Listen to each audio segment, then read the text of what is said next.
Good evening. Once again, we return to the story of Caius, Dunmer, Spellsword, Courier, Eternal Champion, Agent of the Emperor. Presently, we are looking for the Dust of Restful Death, and we are in Old Belladon's place.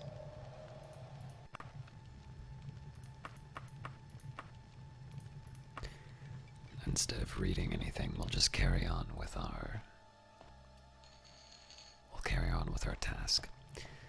I believe, with my mana being what it is, we've already put down an anchor.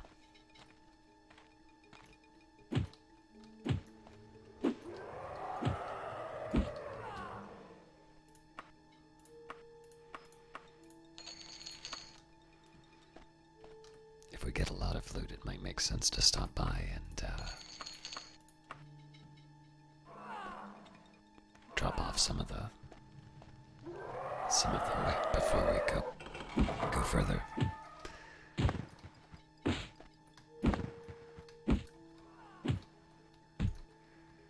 So as before, we're still working with the mace so that we can level up my ability inside of it.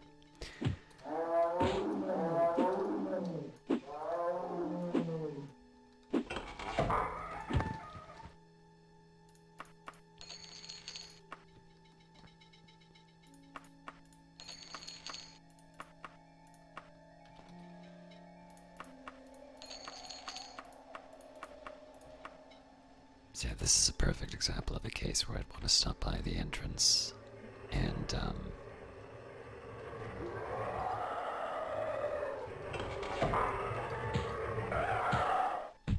drop off some of my goods before I go too much further.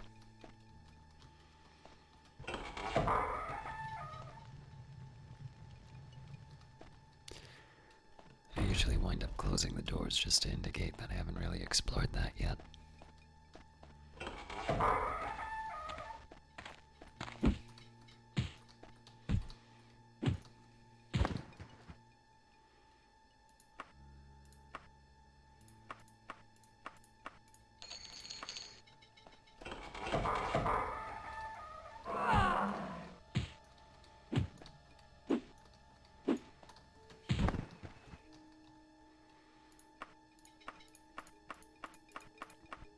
This might be worth a little something.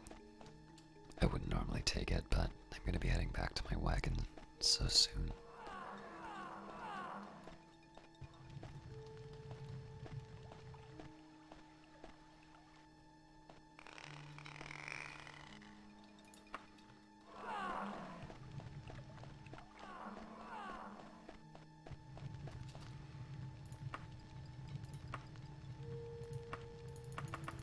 This is slightly neurotic, but we've obviously left so much in the previous dungeons because of weight. I'd like to get my adventuring worth.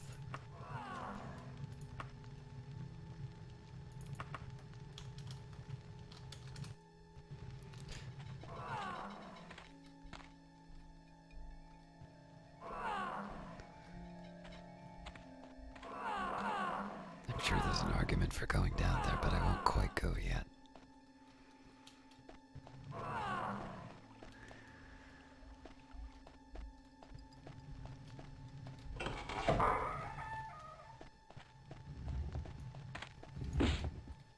I was really hoping for a backstab there.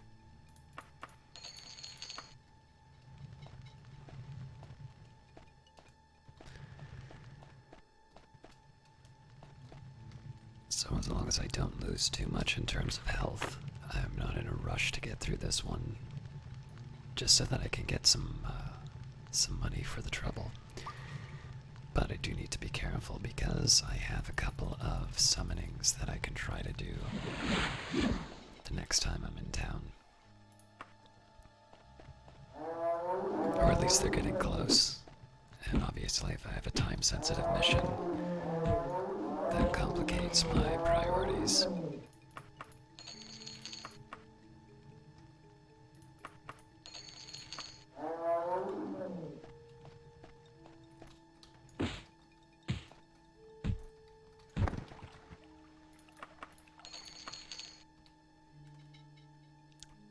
for ourselves as far as money already.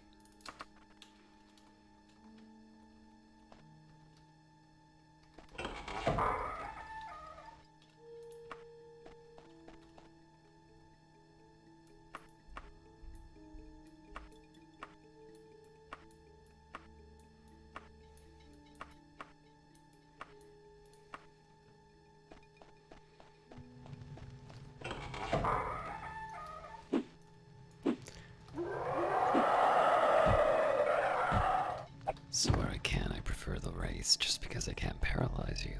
Although obviously, with the low cost of free action and learning that that will fix paralysis, that's a little less of an emergency than it used to be.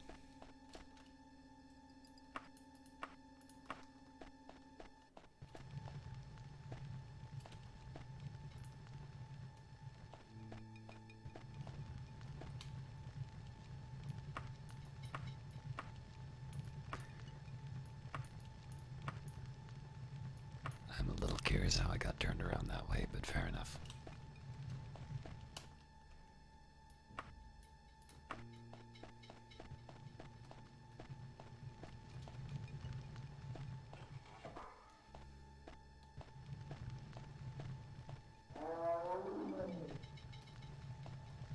Oh god, one of these.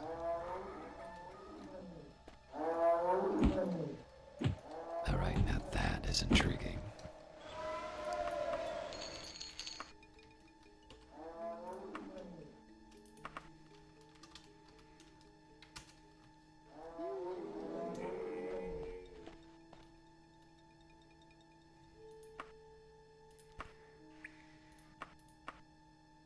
I did not realize that there was more than one entrance to this place.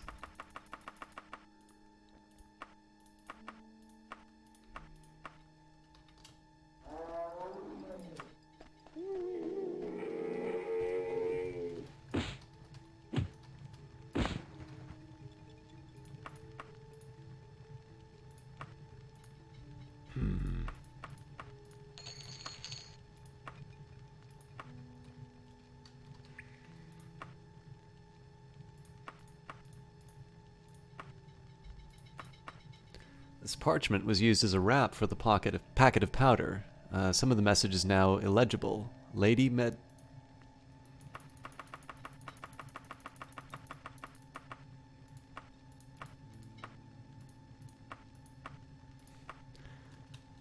I'm mildly curious if this is the thing that I'm supposed to be finding.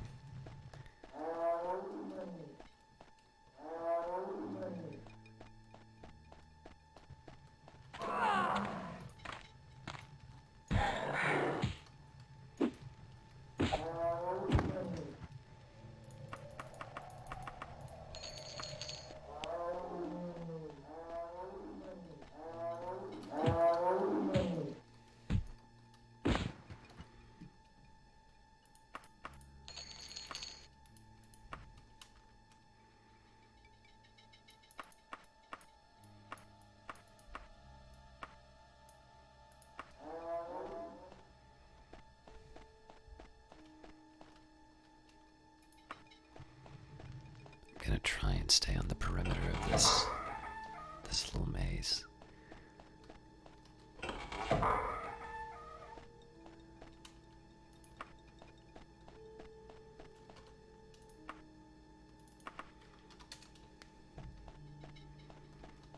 I'm also very nervous about what happens if there's a crash.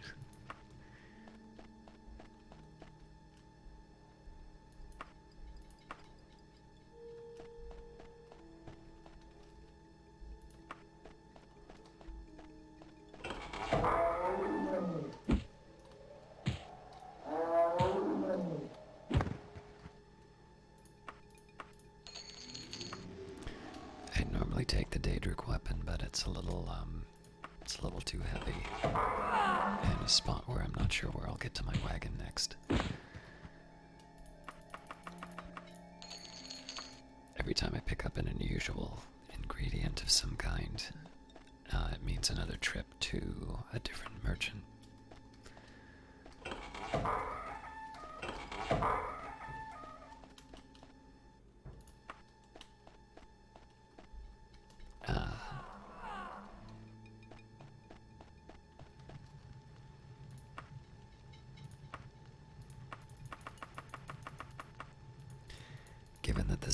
quest item, I'm almost certain that this is exactly what I'm looking for.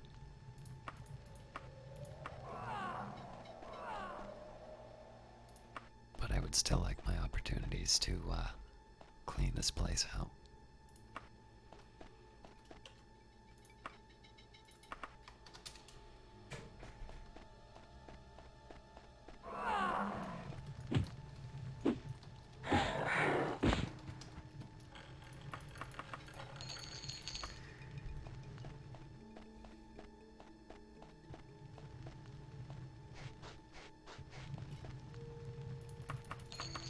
So the trip was worth it.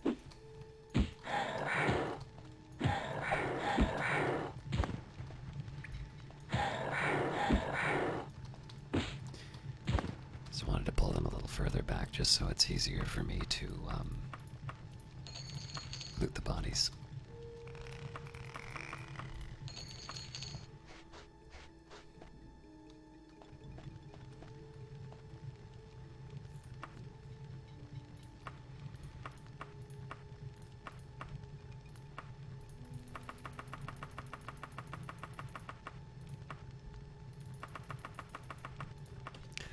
So this is going to be a particularly profitable run, just because I've been able to get back to my wagon so often.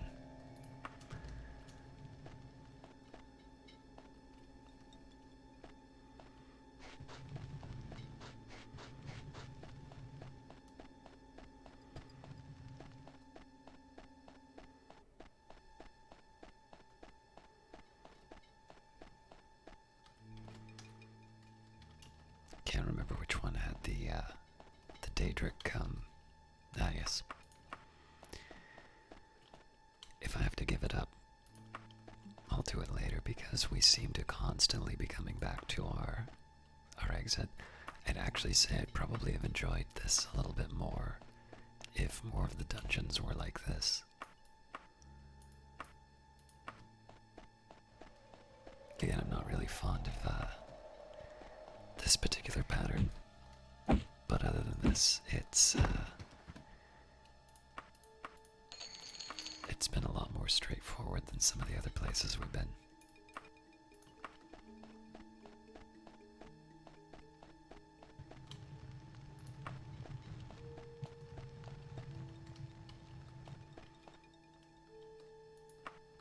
Alright, let's just take a minute here and see if there's any obvious avenues that I've missed out on.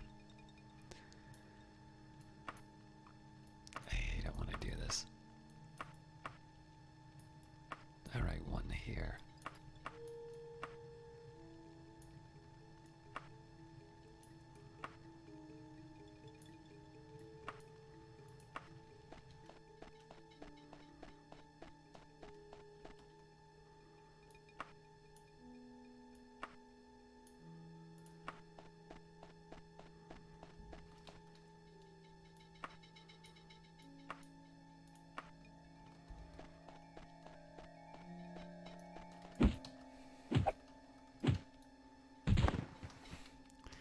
Thought I had already killed it. I didn't mean to do that, but...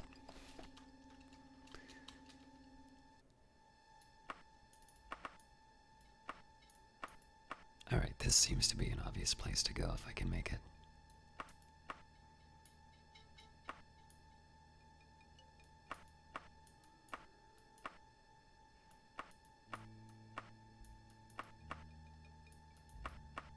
Unless that's enclosed.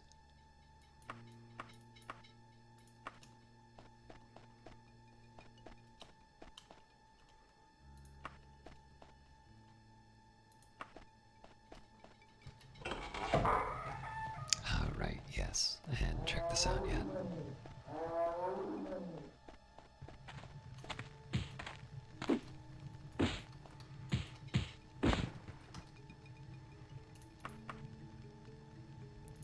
Pretty sure we already have Rude Song.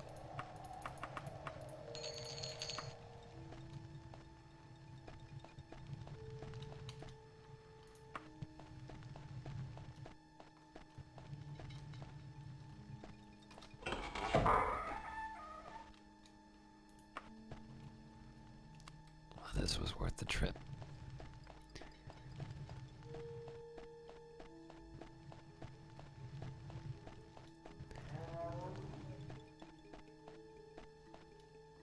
Now, if I don't know any better, we've actually seen everything there is to see in this place.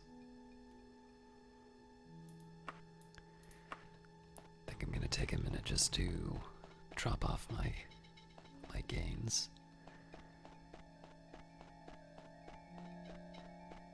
And we'll maybe do one last pass.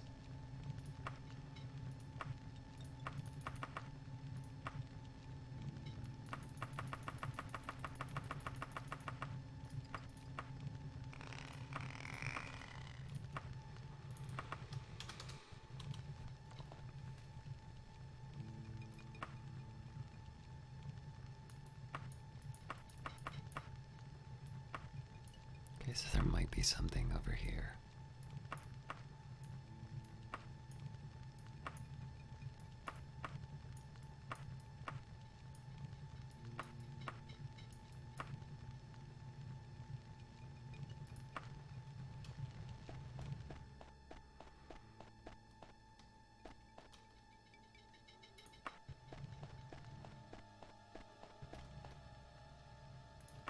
That's right, there is. Because we only went down one path in this branch.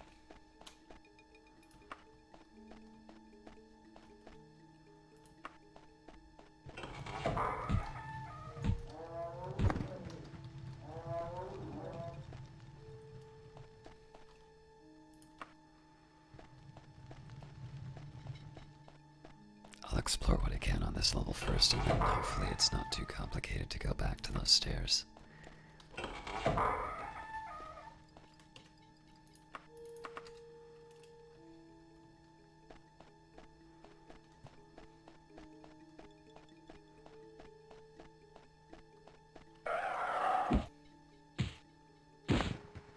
It's a hard-hitting wraith.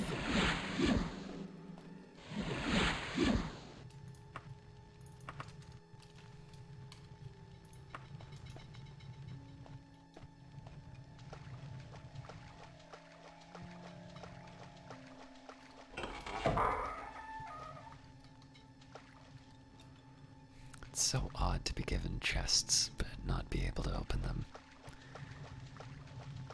Oh, how badly do I want to see what's going on here?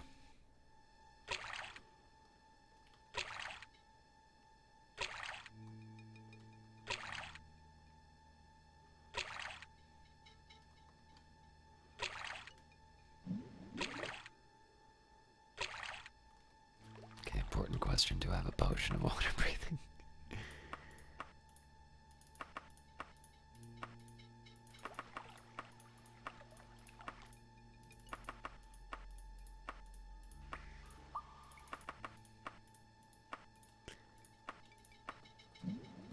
Let's not tempt fate here.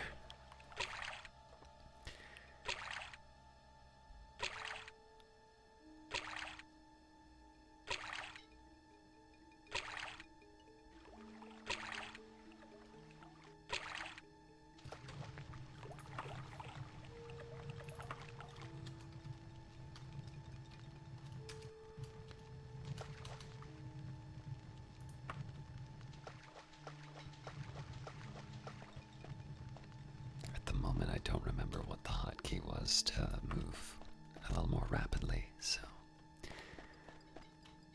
we'll just let that one remain a mystery.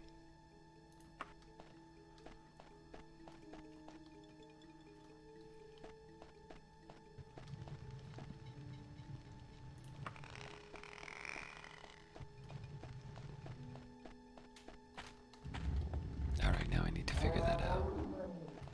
Oh, it's one. Alright. Well, with that in mind,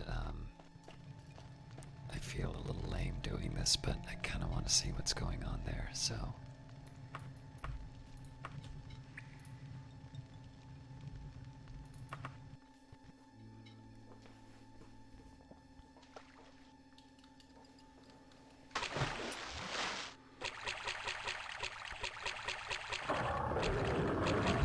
I'm sure if my swimming was higher,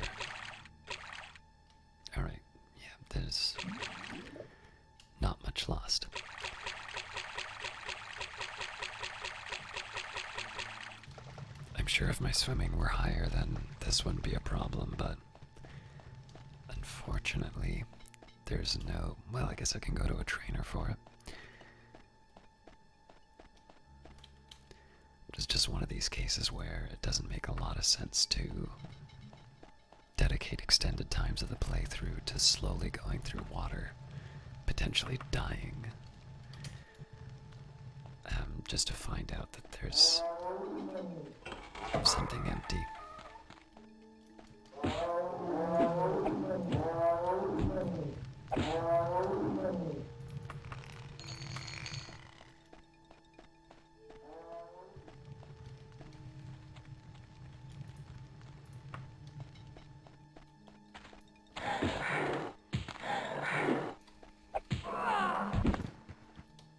Get another tough hitter.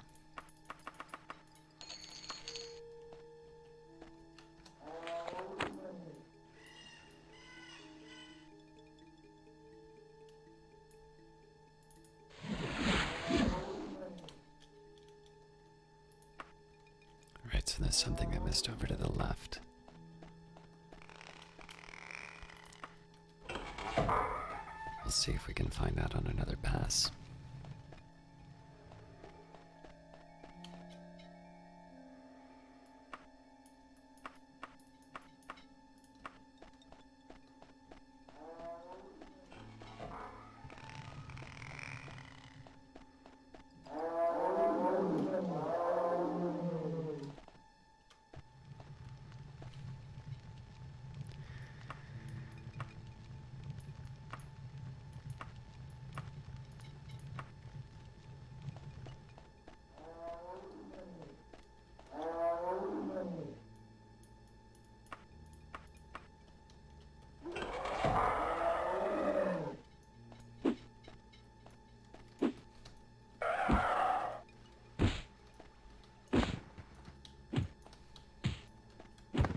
Zombies must have gotten tougher.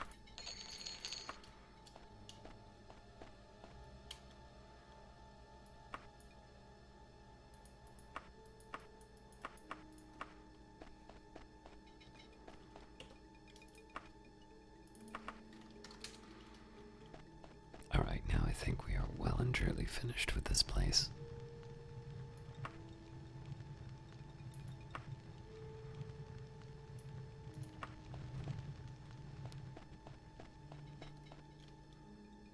One thing I might try, just mostly for curiosity, is to see if, when I do the teleportation, to see if there's anything that I might have missed.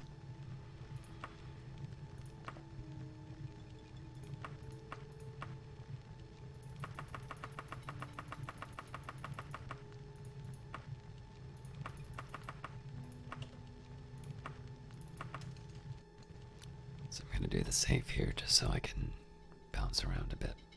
Alright, so this looks like it's a new place.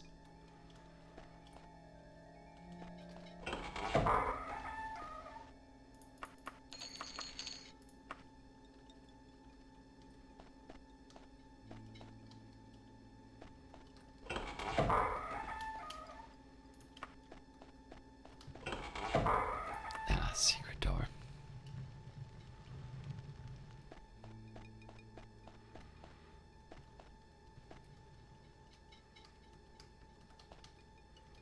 Normally you get like a slow fall if you,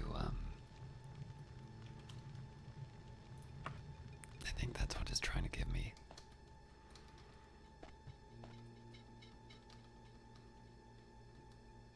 Anyway, I don't want to find out how deep that thing is on its own.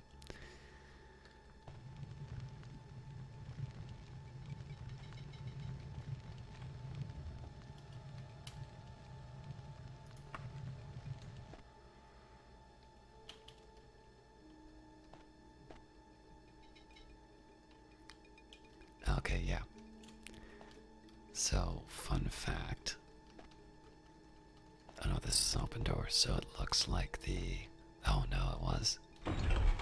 Is this another case of something like a plot point being hidden behind a secret door, but the mummy decided to come out on its own? And this is why I do this check.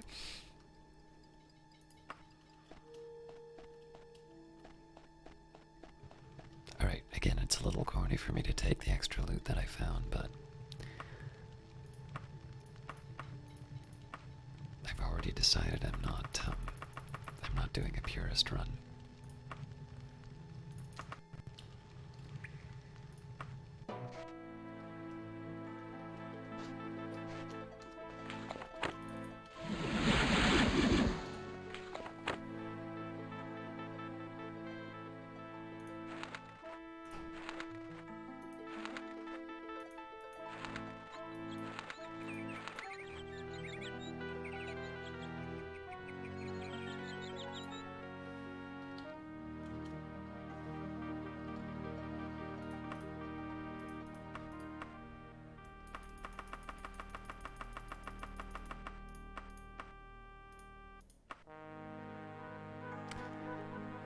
Apparently there's more. This parchment was used as a wrap for the packet of powder. Some of its message is now illegible. Lady Med, so I'm assuming that's Medora. Favor, they intend to slay him. I am sending Urs to stop them. You must support me if the Empire finds I have attacked royal advisors of, presumably, Wayrest. Even if they are assassins, my people will never win the same status and respect as the Khajiit. Yeah. However, with your support, I can a hero of the Empire and win respect for my people. Worrell.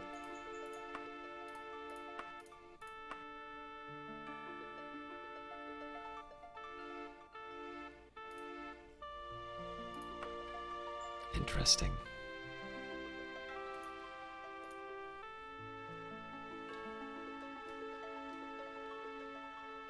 It's Evening Star. I can't remember where we are in the calendar.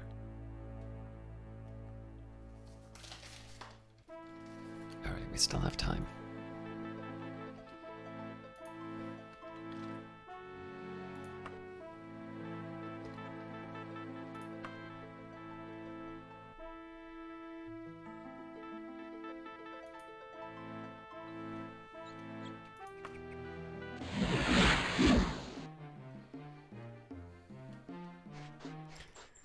Unfortunately, on this one, I'm going to have to teleport automatically, and this is just because it's not accessible any other way. Well, okay, there's a way to access it, but it's tedious and not worth it.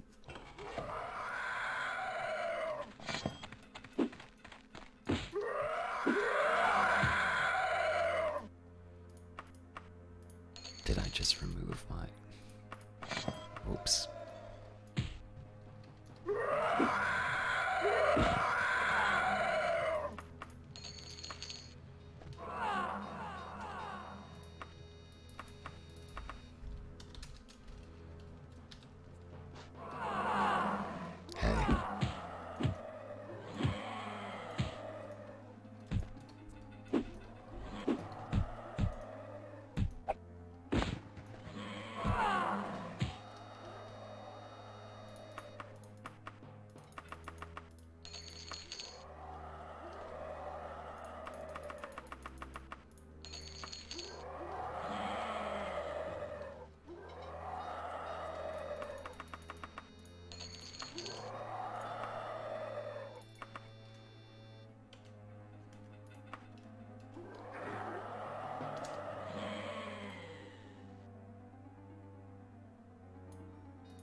This is always precarious. This is indeed the Dust of Restful Death. As for that letter, it was from Gortwog to me, though I never got it. I heard from him later that his orc warriors were slain attempting to ambush the assassins. Gortwog and his orcs are not the villains most people seem, I believe that is see them as. Edwyr and the court of Wayrest have never been particularly loyal to the Empire. To assassinate the king is treason, but I will have my revenge. But first I must find out why Edwyr would risk this. I will need a month to prepare the dust. Come back to me at that time, and I will give it to you, along with instructions for its use. Oh boy.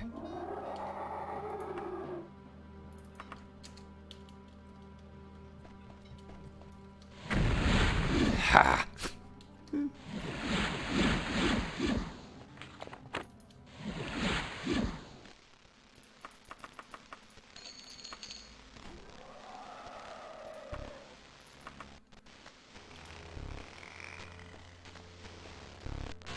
I thought I told you it would take a month. The powder is not ready yet. Come back later.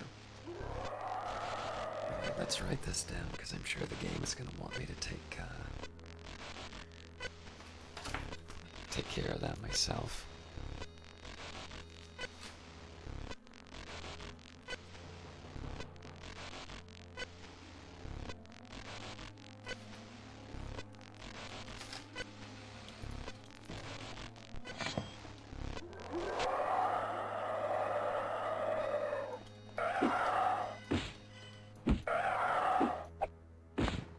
This is less about killing stuff and more about getting away from that sound.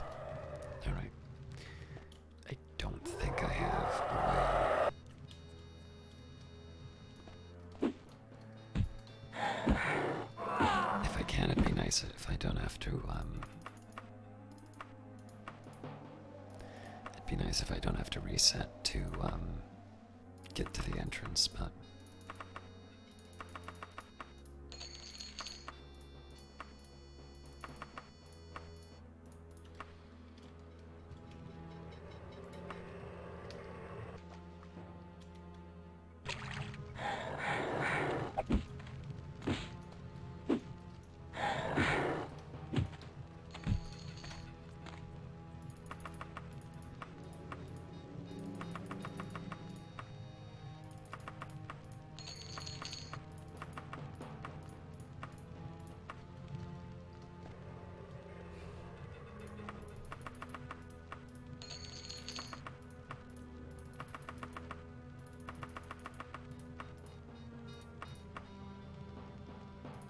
Yeah, 15 kilos is not going to be worth it.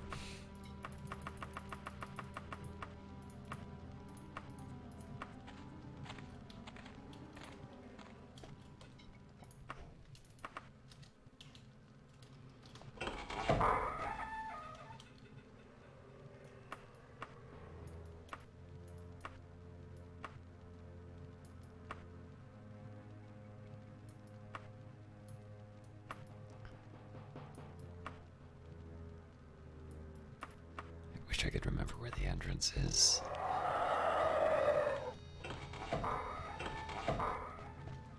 Oh, this is encouraging.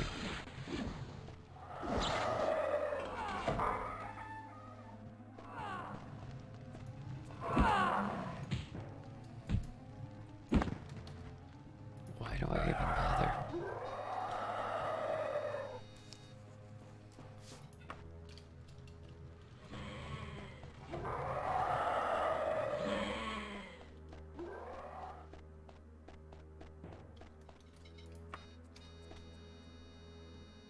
Hey. Yep, that was free action. That was the wrong one.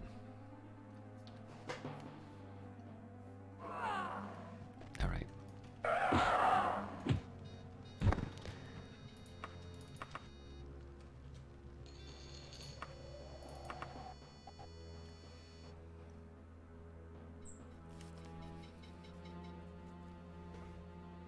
If I had a systematic way of figuring out how to do that puzzle to get,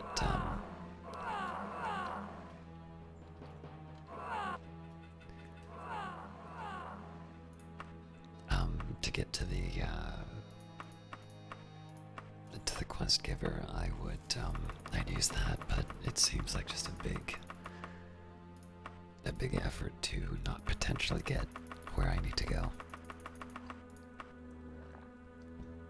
Alright, now we get a chance to do some adventuring.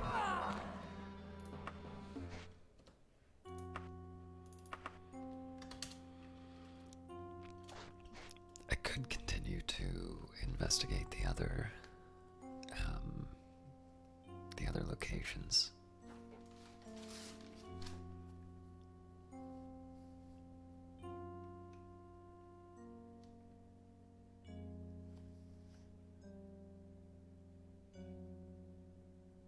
Just taking a look at the ones I've gotten written down.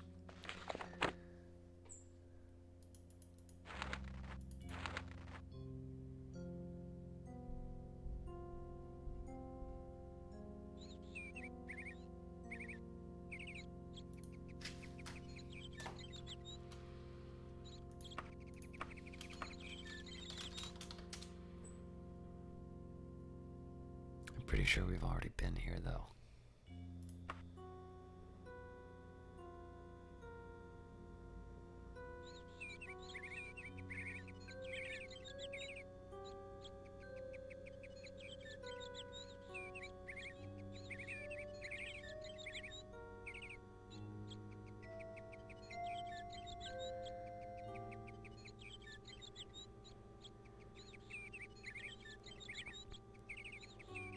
I think in this case I'm going to opt for...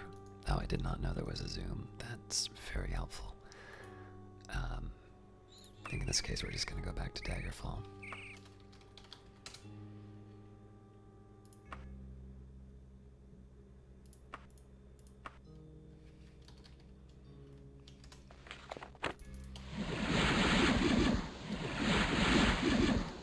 Gotta get my travels worth.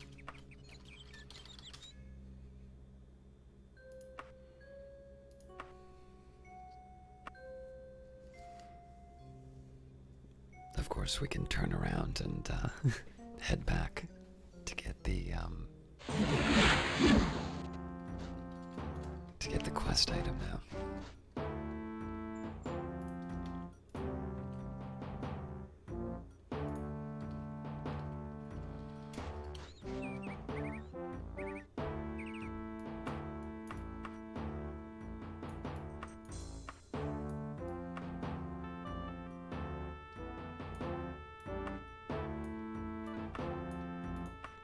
Alright, first things first, we're gonna go to the right. This is so I can sell some of the stuff that I found. Oh, no, Mage's Guild first. So that I can identify. So the Mage's Guild for identification. Then we sell the goods, then we go to the bank to deposit the money.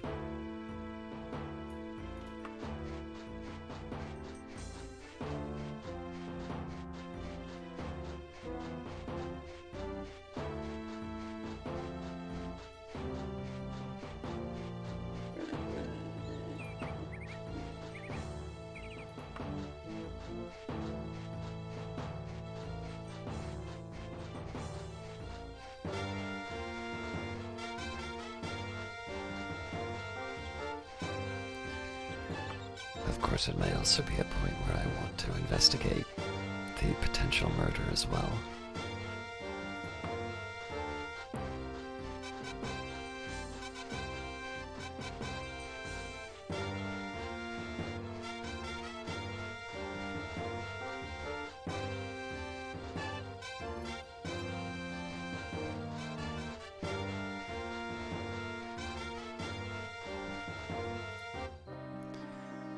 So I might want to... you know what? I'm still going to study. I just might pay for it in not being able to drop things off at the bank.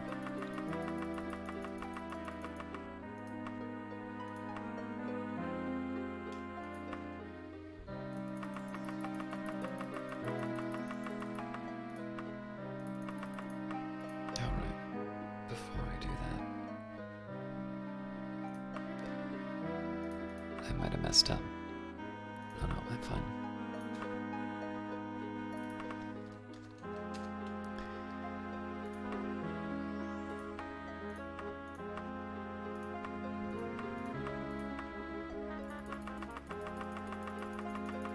I just wanted to make sure I'm able to pick up everything after the fact.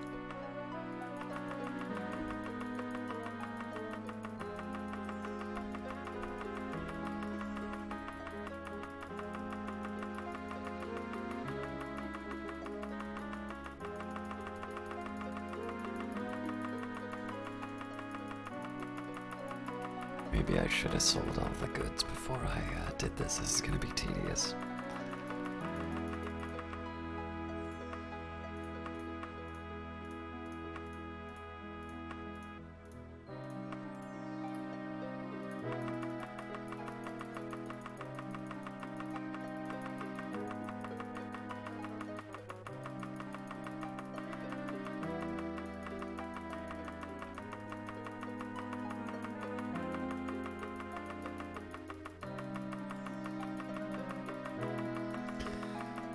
Well, the good news is I'm gonna be rich. Enough bargaining. My price is 144 gold pieces. Take it or leave it.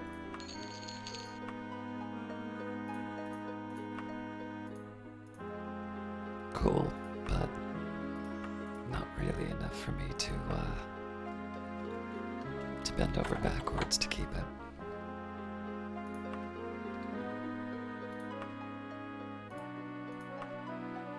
So alteration is still my best option. You and the trainer practice for 3 hours. The trainer tells you to reflect on what you've learned and to see if you can put it to good use.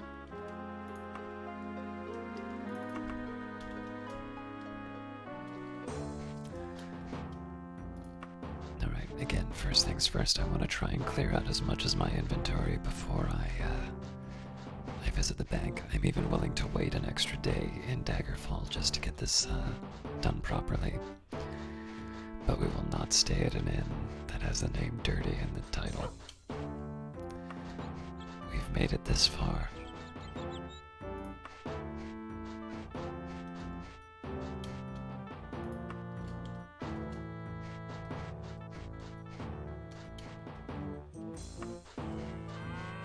In fact, I believe we reloaded a save, finding out the name of a place we were staying.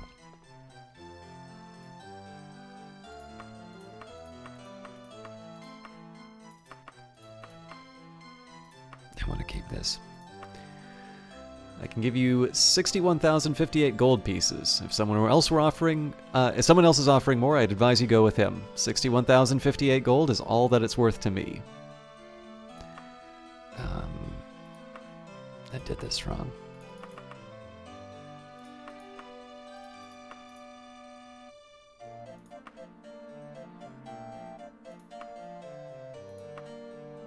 Yeah, you're right. Good quality all around. I'll offer a little more than the standard price. 26,256 gold pieces. I wanted to keep the claymore.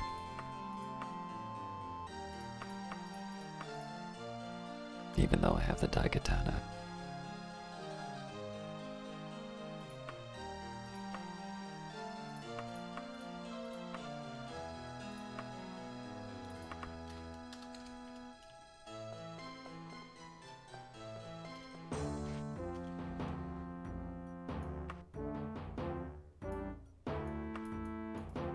Pawnbrokers will be nice, but I have an appointment with the specialized stores first.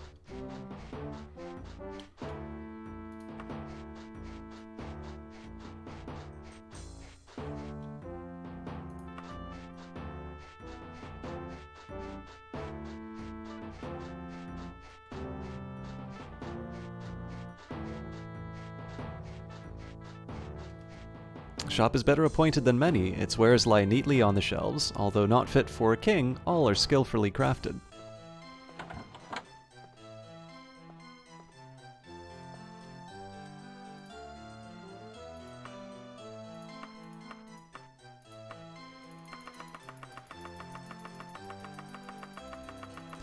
I'm sure I can make something really useful with all of this, but it's usually just best to sell this all for me.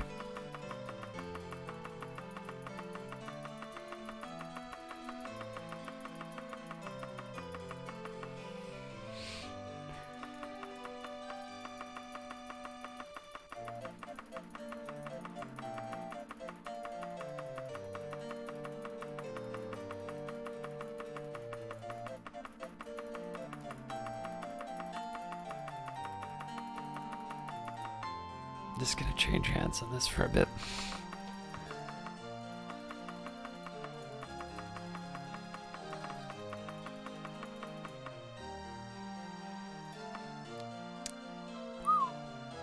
Enough of this endless dickering. You are obviously in great need. Normally I would pay far less, but for you I will offer 10,033 gold.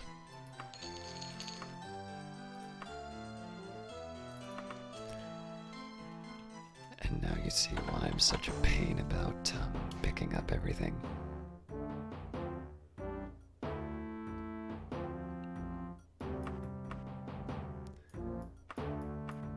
I think in this case I'm going to head straight for the pawnbrokers and hope that maybe I can make it to the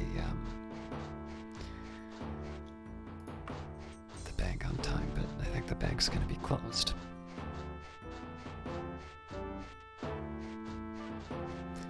Even though I'd be giving them an interest-free loan of like 20,000, 30,000 gold.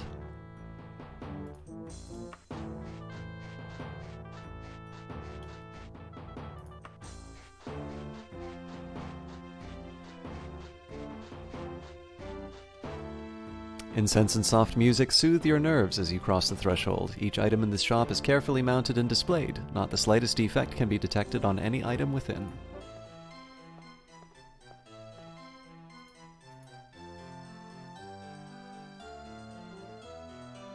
This looks like the wagon.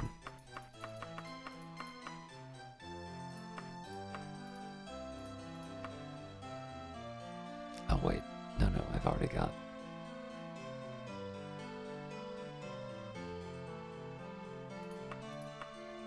Oh, it's a bracelet.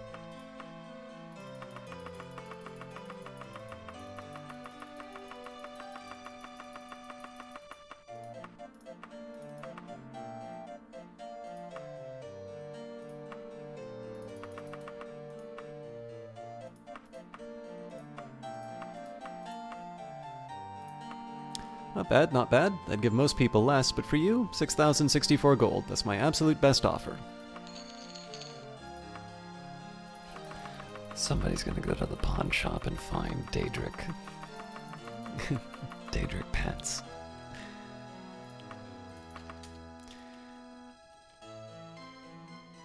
Take a minute and see if there's any books I want.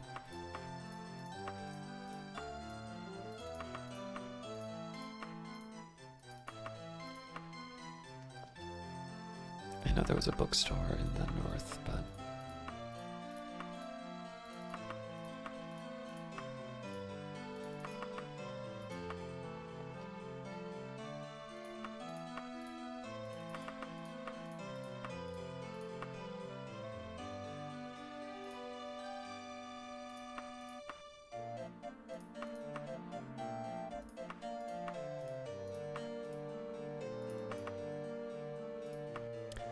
after a long session of haggling, 743 gold pieces is my final offer.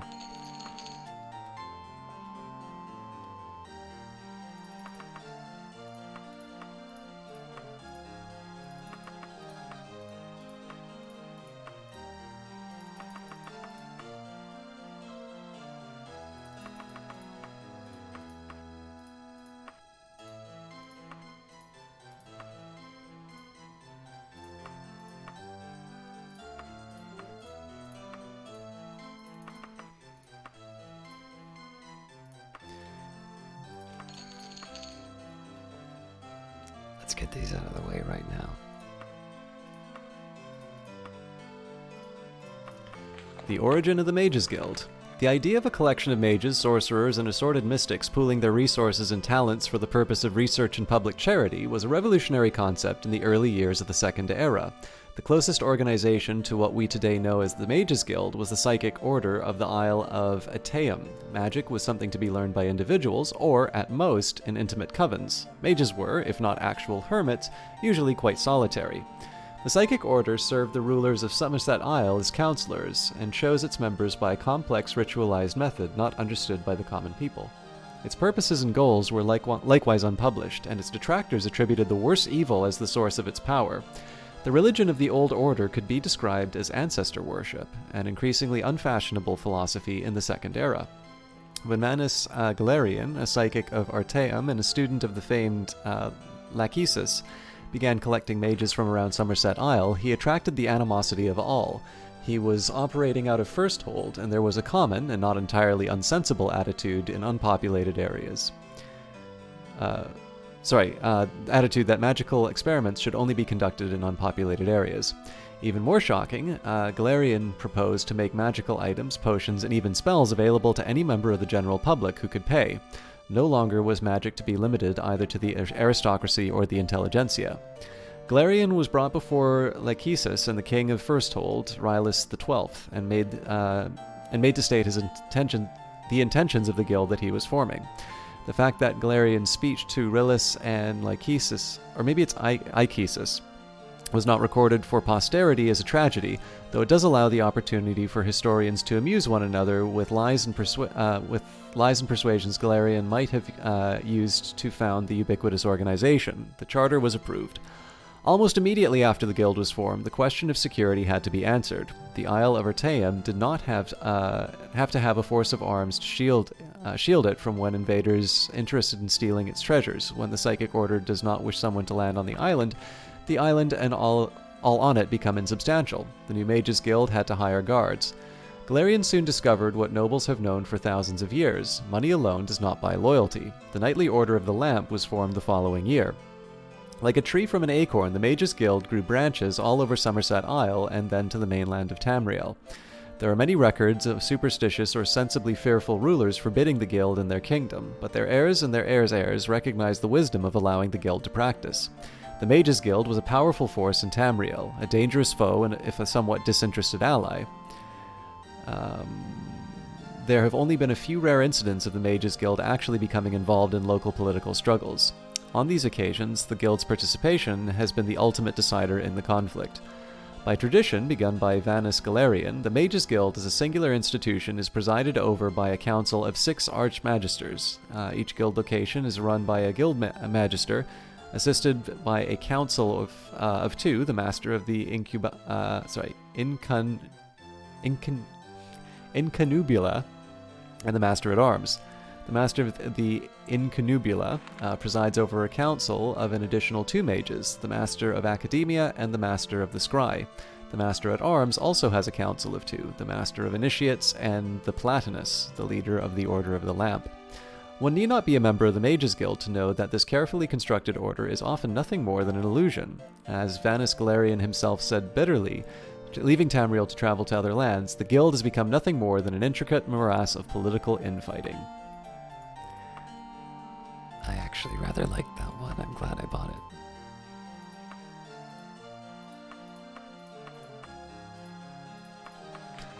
The First Scroll of Bandar. What follows is a translation of the first fragment from a series of vellum scrolls found in 3 alabaster jars sealed in a cave. The discoverer was a nomad wanderer somewhere on the shores of Lake Vred in the province of Elsewhere. I can neither vouch for nor deny its authenticity or veracity. Only that the scrolls as such do exist. Read and judge for yourself. Bandar, the legend. Thief, warlock, shadowmaster, ruthless assassin, undying avenger, dark god, robber baron, mastermind of nefarious plots. All these things and more are the legendary Bandar, he who is called the bandit god. But what is the truth? Bandar, the man, is a much more simple and complex being. I pen this tale as I slowly die of old age and a mortifying arrow wound. I cannot decide if the truth will add to or subtract from the legend that is Bandar, nor if the original Bandar would want to have the truth be known. Therefore, I will leave this tale hidden when I am done and gone, and let fate, which was ever Bandar's true master and motivator, decide.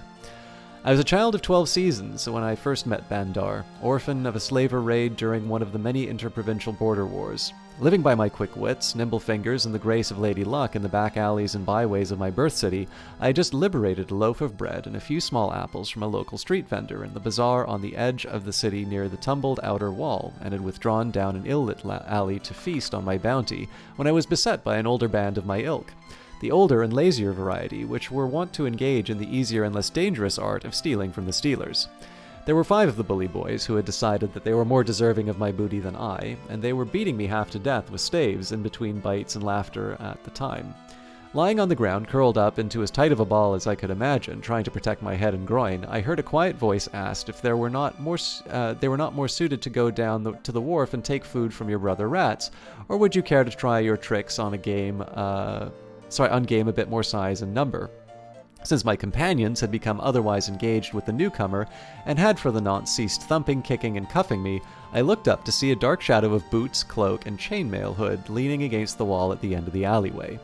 The others, being what they are, took this as a challenge to their manhood, and easy prey to their superior number with a promise of coin of the realm as an added reward, else the first part would have been overlooked. The leader of my band of playmates suggested that the stranger take a leap off the mentioned wharf unless he wished to join me there when they were done with their evening meal. Having drawn chuckles and courage from his underlings, he then proceeded forward something. I'm not quite sure exactly what followed, but within a short space of time, the lead bully was laying in the dirt with a thrown dagger in his chest. Number 2 bully had lost 3 teeth and a boot. I still carry them in a leather pouch and as a keepsake. And number 3 bully was brought short by his own staff applied forcefully up between his toes, the 2 big ones. Bullies 4 and 5 thought better of the entertainment and departed rapidly for parts unknown. Bandar picked me up, dusted me off, and dragged me round to a near tavern where we shared a meal and a mug. I attempted to thank him for saving my life. How can I ever repay this favor, I asked. His reply was short, to the point, and has driven my actions of life ever since. The proper way is to repay a favor, is not to. Pass it on instead. Things having not progressed well along my lines of health, wealth, and welfare for me until that point in my life... Things having not progressed well along the lines of health, wealth, and welfare for me until that point in my life came upon a sudden change that night. I later learned, along with many other things, that Bandar had decided to take a direct and immediate interest in me because my situation reminded him very much of the bad start that his own life had taken, and the odds that he faced to survive it. On that night, he took me under his wing as a kind of apprentice. He saw to it that I learned weaponcraft and stealth, that I learned to read and write. He took me along when he traveled for the next year. I served as a messenger, valet, pack mule, lookout, cook, and many things. I saw other towns, cities, races, provinces, and broadened my view and knowledge of the world far beyond belief. He taught me both morals and cold-hearted ruthlessness, and when and how to apply each as the ethics of the situation required. At the end of the year, he gave me a good dagger, a decent horse, and 3 teeth, and leave, nay command, to make my own way in the world from that day forward, but to remember all that I had been given, and to attempt to pass such a gift on to another when and where I should find the need and opportunity. That I have done several times, as I assume he has also, and I hope that my various charges have after me, and they theirs. Thus has the legendary Bandar been seen time and again in various lands of our world at numerous times, and the same time in days of need. Thus also is the description so very hard to obtain and track, for in truth there have been, and continue to be, many Bandars in the world. The most valuable lesson he has ever taught me was that, for evil to triumph, required not so much that many bad men do wrong, as for one good man to fail to do what was right. We only hope that our combined and concentrated efforts have produced enough single men and women that will not fail to do the right thing, regardless of the current local morals, laws, religion, creed, or lure of coin of the realm. The legend grows still. On the dark avenging blade, on the wings of the night that make no sound, the patron saint of the lone wolf, 1,000 eyes and ears, the 100 arms, disrespectful of time or distance, undying, master of disguise, man of 1,000 faces, shapes and sizes, gentle, rough-edged, gay, stern, all the mystery of the man unknown and undying, not a single man nor a god at all, but a string of seeds sown upon the land and left to grow into a forest. How to reconcile this truth with the tales of cruelty and the gangs of bandars or bandits? Some are jealous thieves who take the name only for the cloak of mystery in hope of hiding in its shadow. Others are tales twisted to reverse by those justly served by bandars unfettered by technicalities of law and custom. Some are backsliders drawn to their old ways. Many are the things that any one bandar cannot answer for, as others did the deeds in the same name. There are tales of fishwives made up to scare the child into doing what is wanted. Some are left as part of the mystery that is both cloak and shield to hidden purposes, a case where the fear of the tale serves to save the needs of arms or action. But by and large, the true bandar is a string of beings taught to act upon what they believe in and to stand to take the yoke of needed action upon their own shoulders. Don't fight if you can avoid blood or war, but if you must make war, do so with all of your heart and might. Leave it at threats if threats are enough, but never make threats you are unwilling to carry to conclusion if required. Use all the arts at thy hand, but ever keep to the true purpose in mind. Stand tall, but never forget how to bend your knee to help another. Note, the rest of the scrolls are tales and tellings of various parts of the legend, some passed from bard to bard, some as the true tales underlying the ballads. These fragments are still to be translated and debated. This fragment, however, contains the kernel of the revelation and the true source of the questions surrounding the Bandar legend. What say you, reader? For myself, I do not know, but God or unrelated string of linked souls has laid out here. I do know that Bandar is a force in our land and lives, and one that may give and one that gives hope to many that may need it, and pause to many that I despise. Arcan, Scribe of Daggerfall in the year Second Era 24. These have been 2 good books so far. I'm happy about it.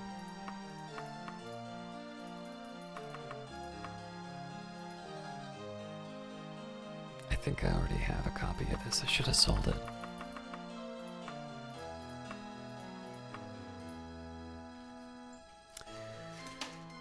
We are in King Edward Part the 8th, but I know this is a really long work, so...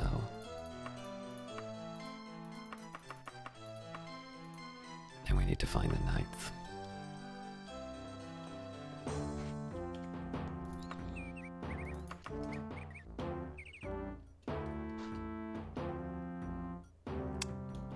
Tidy sum. Let's find the bank.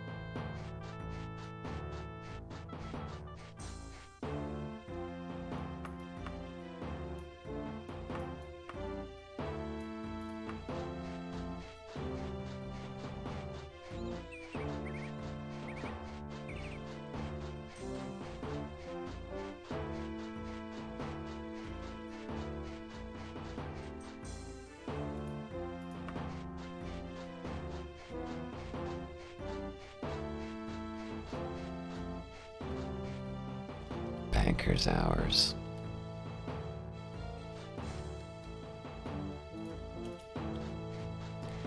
All right.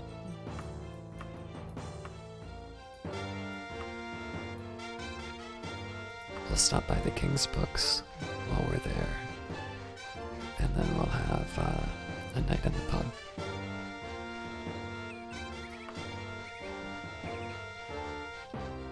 Incense and soft music soothe your nerves as you cross the threshold. Each item in this shop is carefully mounted and displayed. Not the slightest defect can be detected on any item within.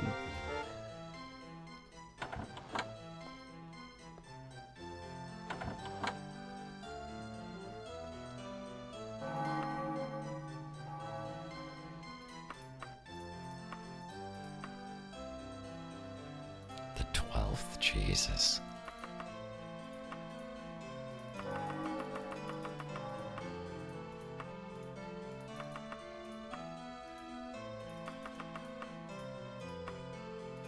Well, I might as well get it now.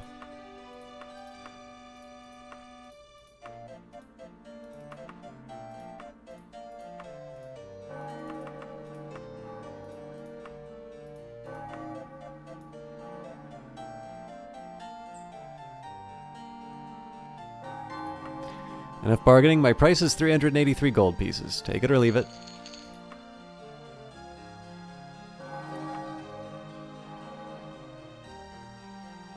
Not much of a bookshop.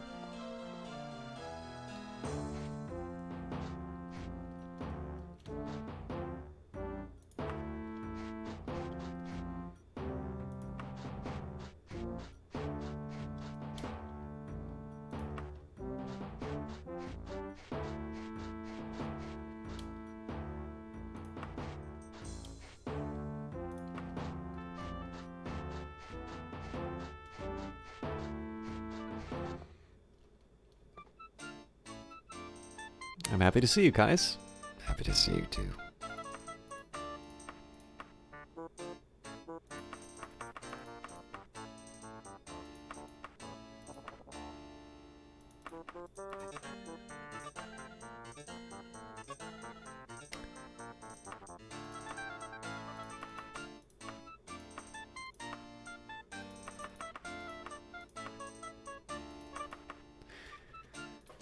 Just want to double check that I got that name right.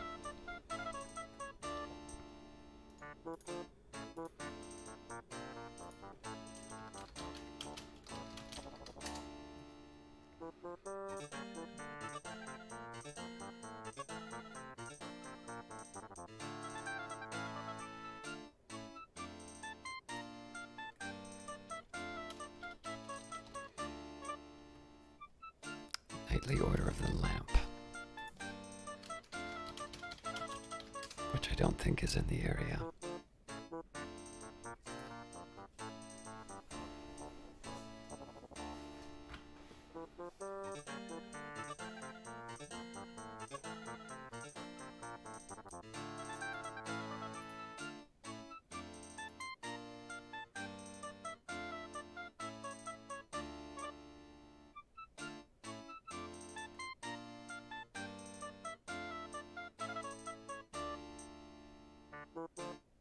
Yeah, unfortunately, I don't have any idea about the knightly orders.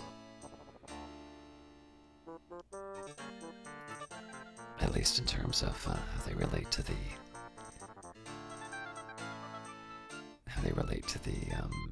Mages Guild, so I'm not going to join anything else.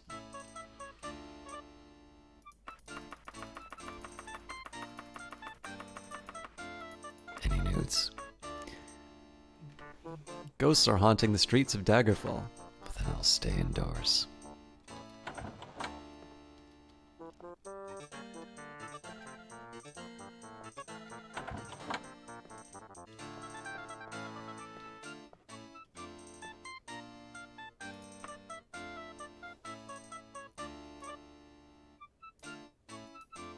I think I will enjoy a pie.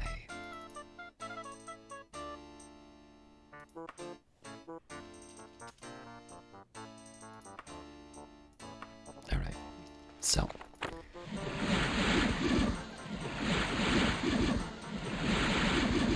We're going to use the opportunity to train.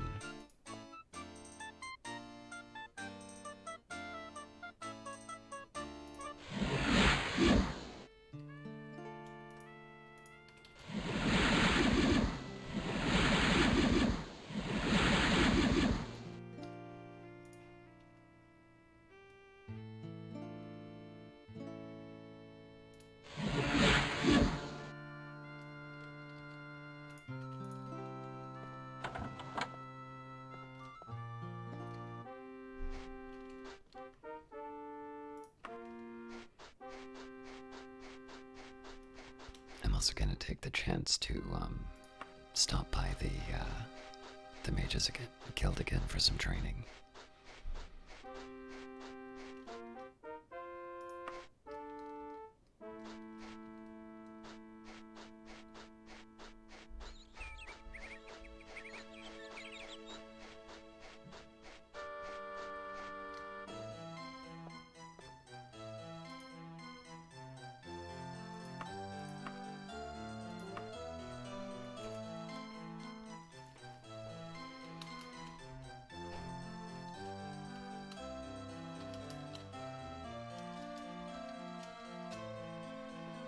Alright, I got the number wrong, but that's fine. This is more than enough.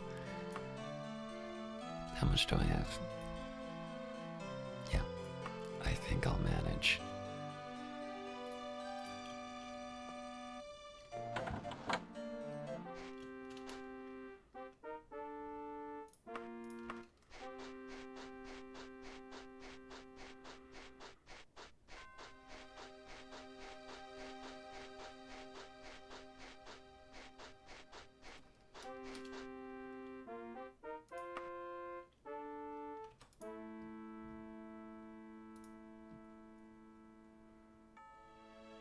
So next level I need to get to 79.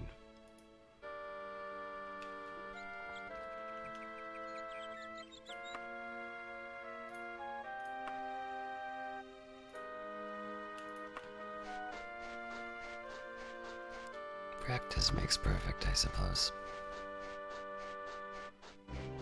If we find a bookstore on the way, I'll take advantage of it, but I won't go out of my way. It'd be a nice way to burn the money, but not critical.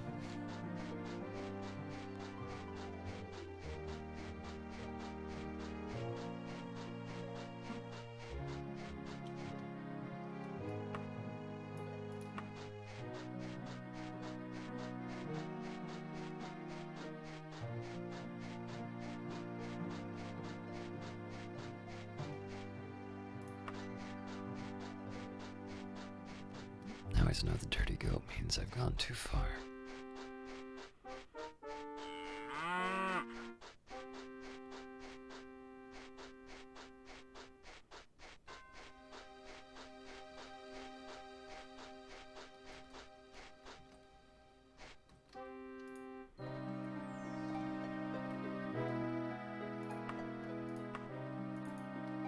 You and the trainer practice for 3 hours. The trainer tells you to reflect on what you've learned and to see if you can put it to good use.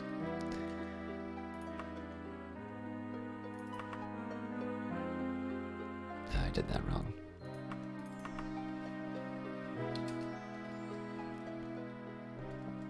Alright. And now we head back to Tyranny Tower.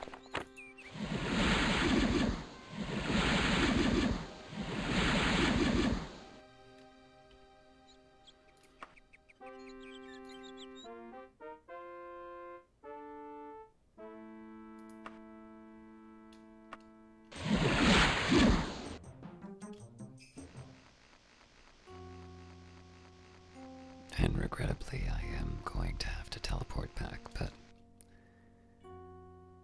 I will at least put down the anchor this time to avoid the save and reload solution.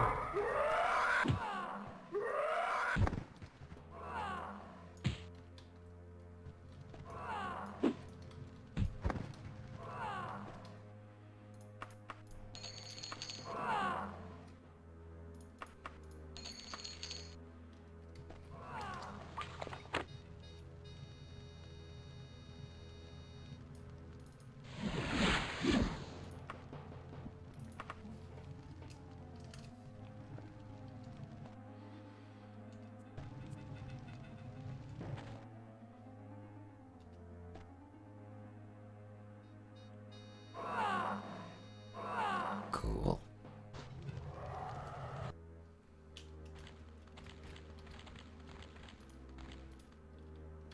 Alright, we're at Morningstar. I should just keep an eye on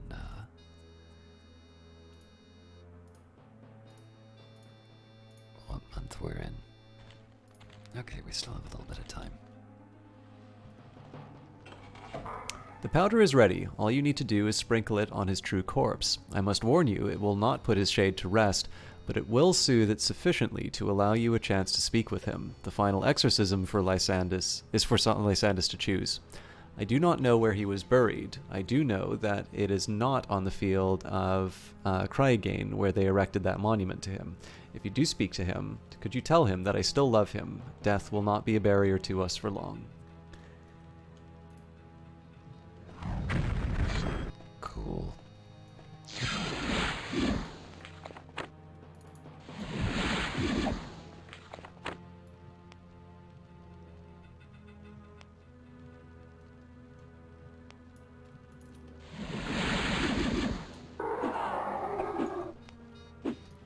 Why can I not hit this guy? I am the best at this game. Oh, that's a good pickup.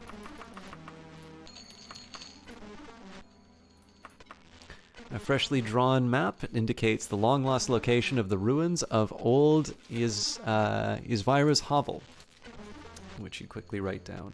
I will take advantage of that immediately.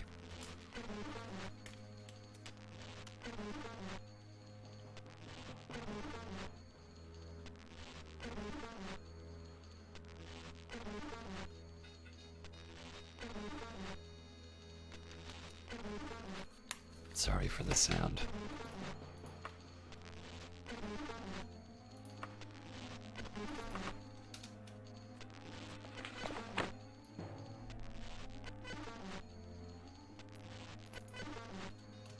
No spell points, huh?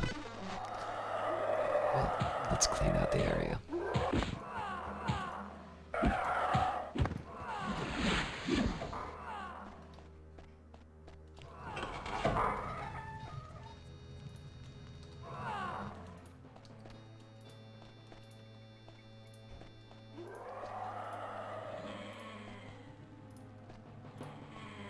Yeah, I was worried that this might be the case. There's nowhere to rest.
obvious answer about where I find the body, but I'll worry about that later. The air is still and oppressive. Medora has told me it would take her a month to prepare the dust, and when this time has passed, I should visit her again in her home in Dureni Tower. Done. Medora has given me a powder that will soothe the spirit of Lysandus. However, it will not lay his shade to rest, but only calm it. Now I need to find his tomb and use it. I seem to remember there was something about where the tomb was, and I do not remember who told me. I might have to watch the videos again to figure that out.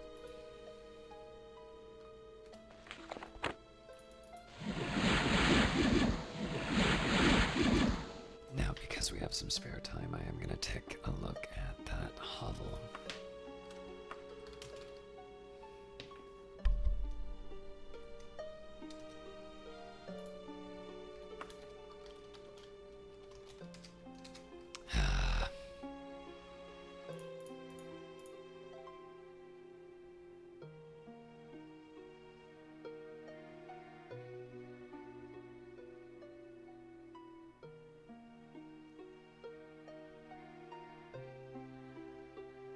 All the ruins, fine.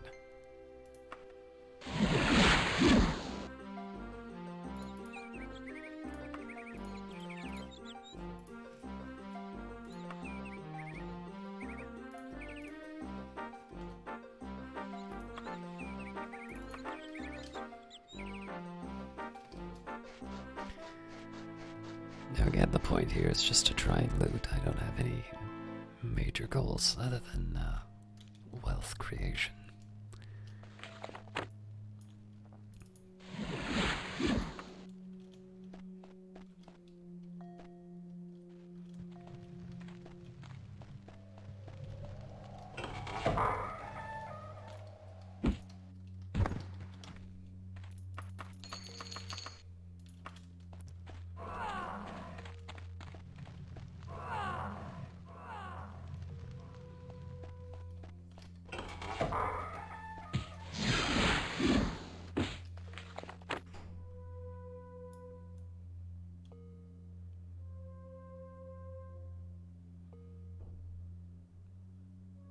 I always keep losing by the bomb one. There we go. Balanya's bomb.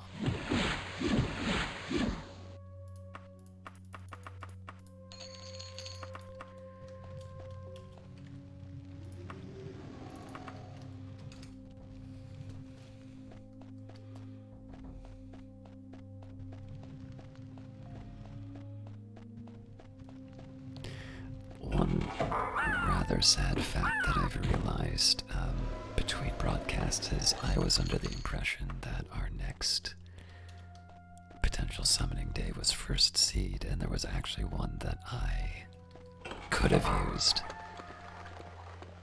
but I wound up in the wrong area. I was basically far away from any summoning centers by the time I realized that we could have summoned something. So I'm trying to make sure that I am sort of a month's travel away from any locations with a Mage's Guild so that I can finally try this summoning. There's also a couple of indications in terms of who we summon on certain days, so I've tried to avoid those. But other than that, it's a little bit of a roll of the dice.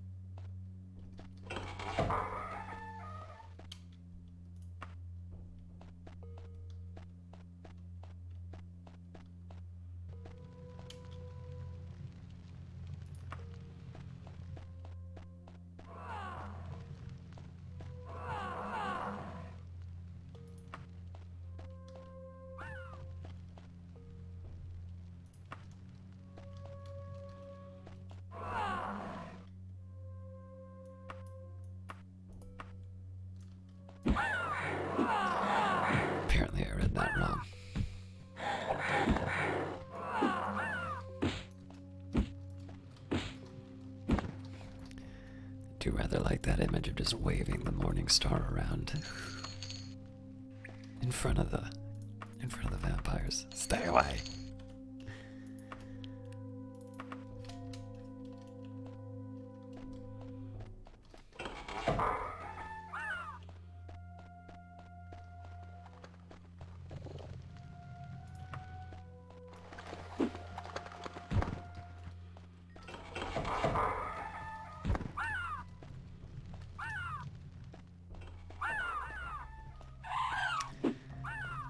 It is rather interesting to think that practicing on lesser enemies apparently does raise your skill as much as advanced enemies. Or at least it seems to be that way. So for instance, if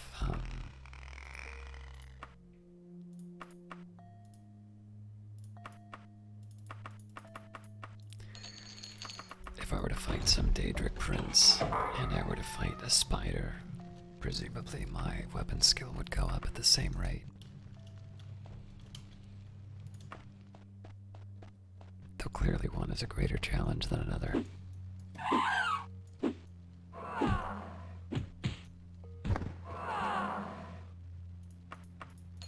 well-read harpy. Pretty sure I have that.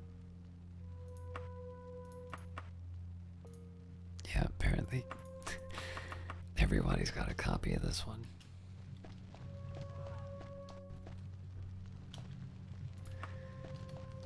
Again, the aim here is just to try and loot everything. I don't need to be comprehensive in my search. In fact, I might just teleport back to the start when I run out of space. It's not the most systematic way, but it saves me a lot of effort.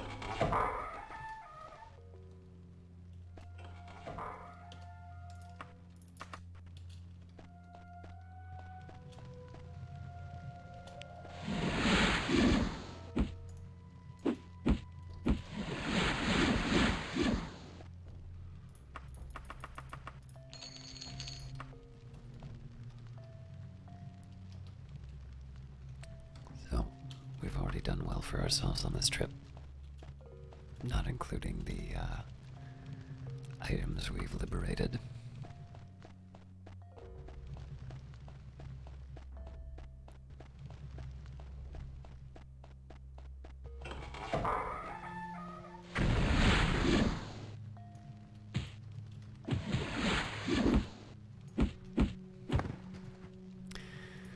The funny thing about the night plates are that, unlike the other enemies, I actually try to stay close to them. One, because of their tendency to use these area of effect abilities without regard to where they are in relation to me. Like that. And of course they can't transmit something like, vampirism.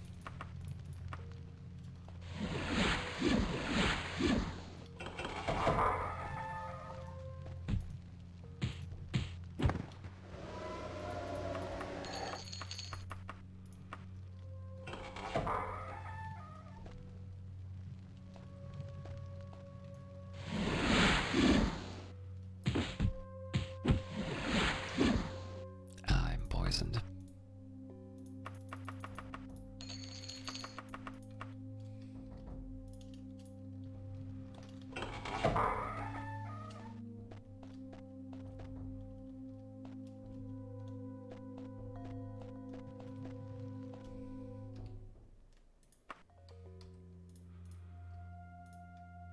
You've contracted the witch's pox. It will slowly deteriorate your strength, endurance, and health until you are cured or dead.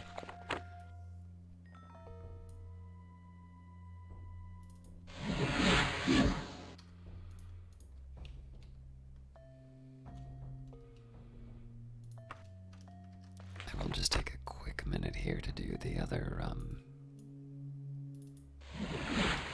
heals, just in case.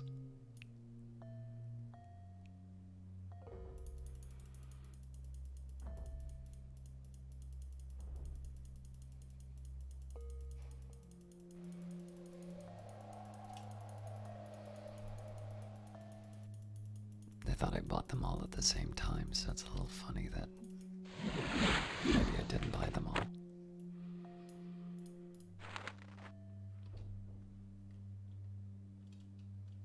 My int seems low.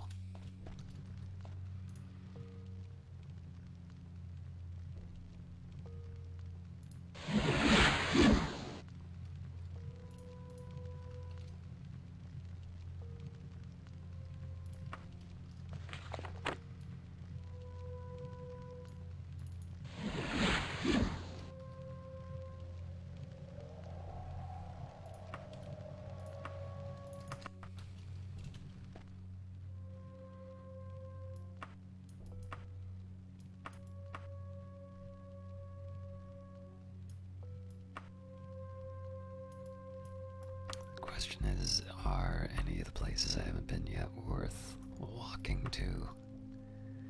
Yeah, it's not that far.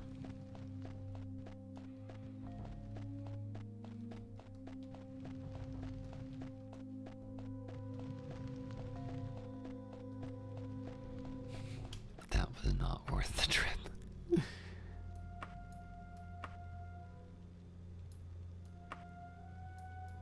No, but we do have an intersection.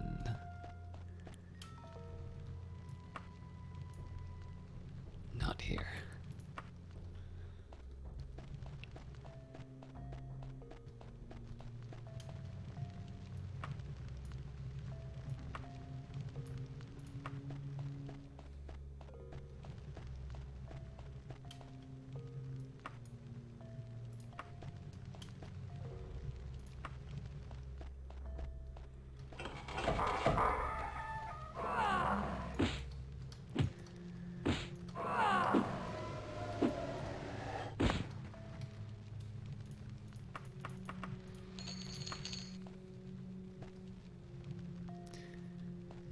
Magic item that gives me orc strength is a really nice find because it saves me the mana of trying to cast that myself for a temporary period of time.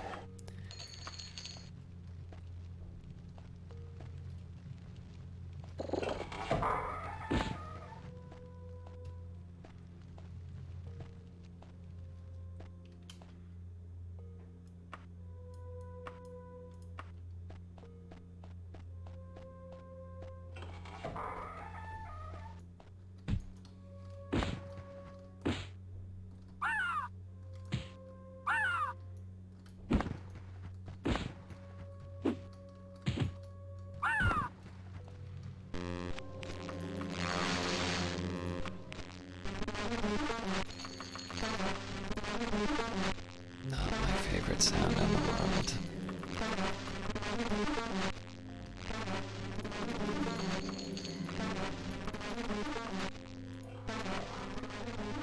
Okay, so we're gonna get whatever money we can and then we're gonna get out of here.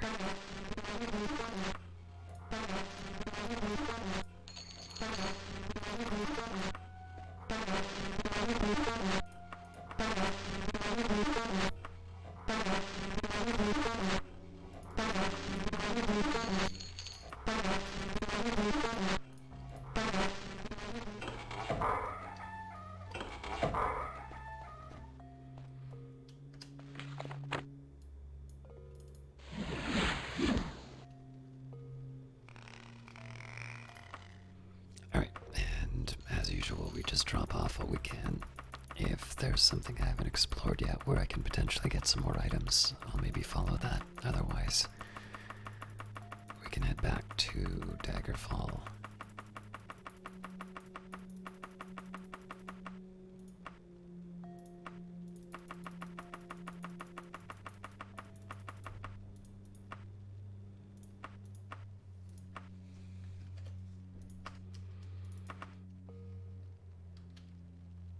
Yeah, there's plenty of stuff.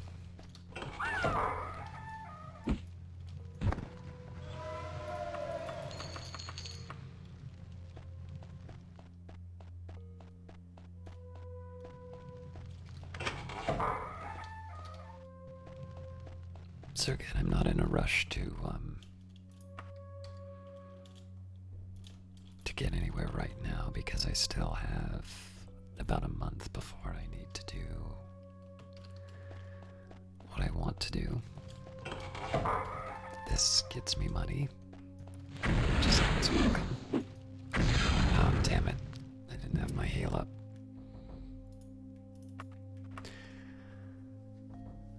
So it's a nice, easy way for me to raise some money.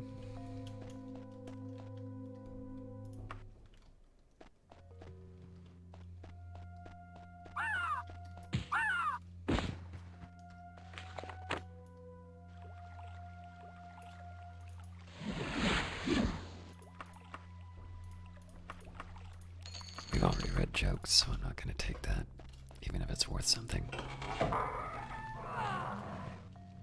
I don't think this is the same door.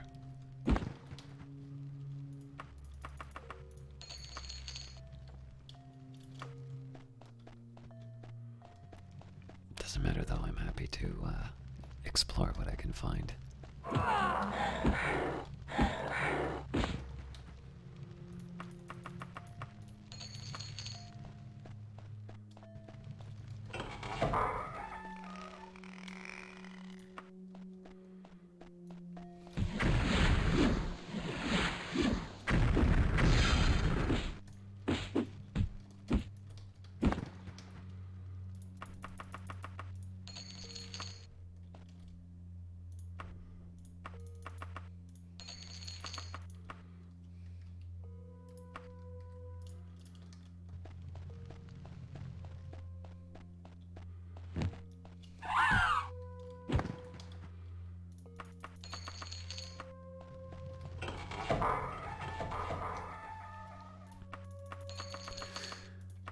This should be fun.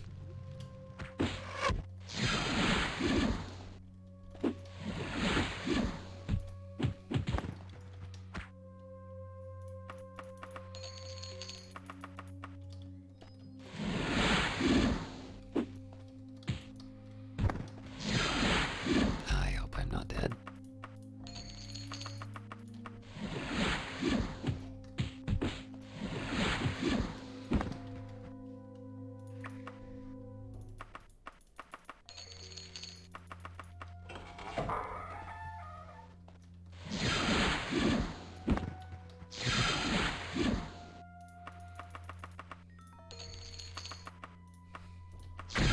No. Not fast enough on the auto heal.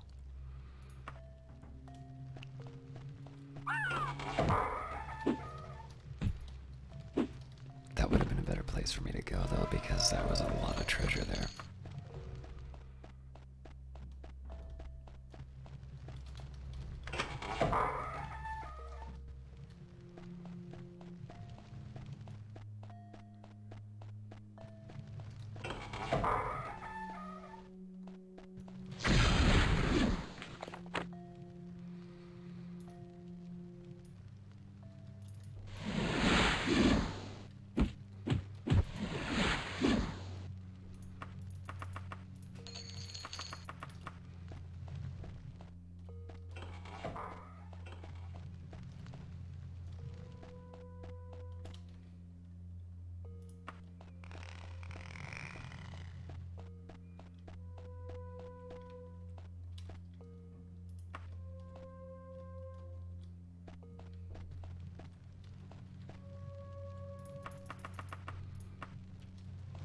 It's all the stuff we ignored before.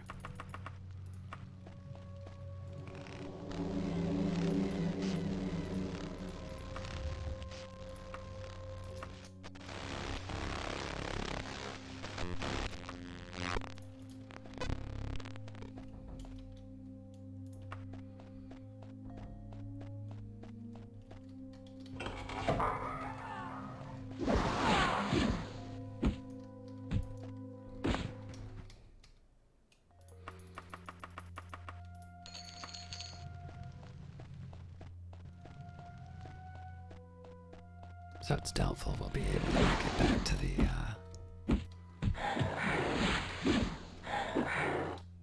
It's doubtful we'll be able to make it back to that, room with all the treasure, but we're still doing pretty well for ourselves.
Alright, I was just there, but apparently I cannot remember where that better loot opportunity was.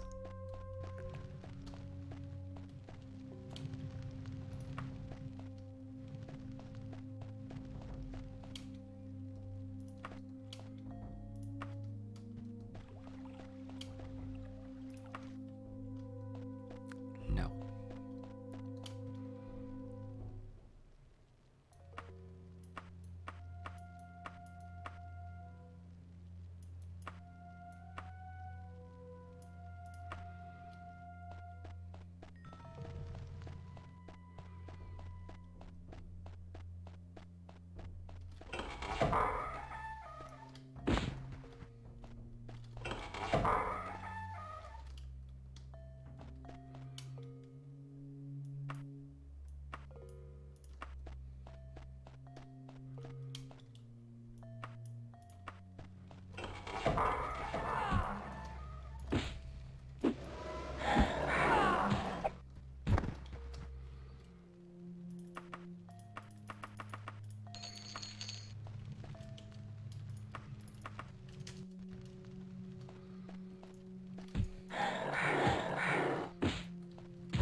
Given the fact that there hasn't been anything in terms of like a messenger that's come up or whatnot, I'm gonna guess that the game is not gonna serve me Lysander's corpse on a platter. And in one sense I kinda like that idea because obviously you need to be paying, it's a role-playing game, you need to be paying attention to the adventure that you're going on to make progress. Unfortunately, because they've given you so much to do, it's easy to lose track. And they don't seem to equip you with any way of going back. I mean, maybe there's something in the past conversations, but I'm not quite sure how I'm supposed to navigate that.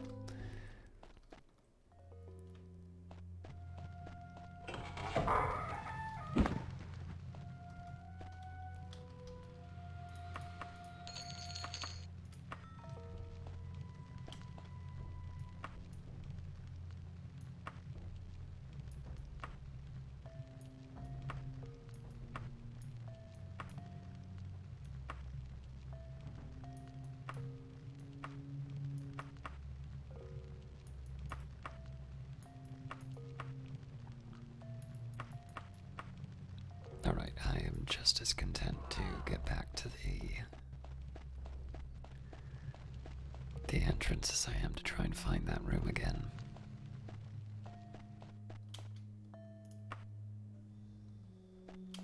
I don't remember where the exit is.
to do this, but...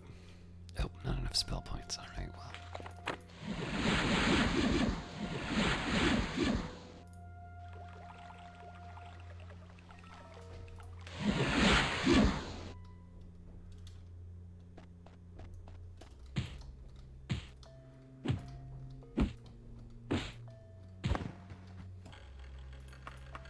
Nice find.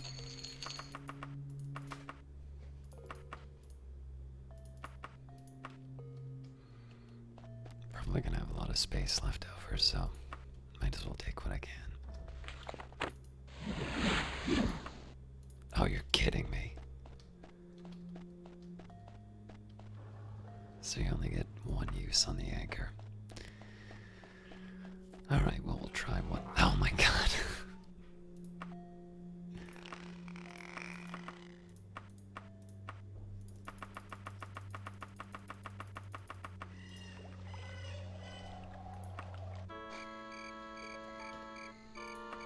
Alright, that was fun. But I'm gonna take my loot and go.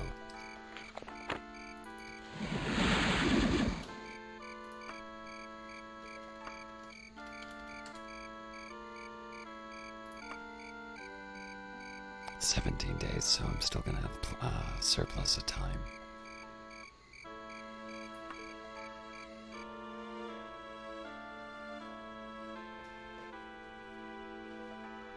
I mean, in theory, I could try and check out what's going on with the other nodes. Today is the 16th of Sun's Dawn, a holiday celebrated all over Tamriel as Heart's Day. It seems that in every house, the legend of the lovers is being sung for the younger generation. In honor of these lovers, Polydor and Eloisa, the inns of the town offer a free room for visitors. If such kindness had been given the lovers, it is said, it would always be springtime in the world.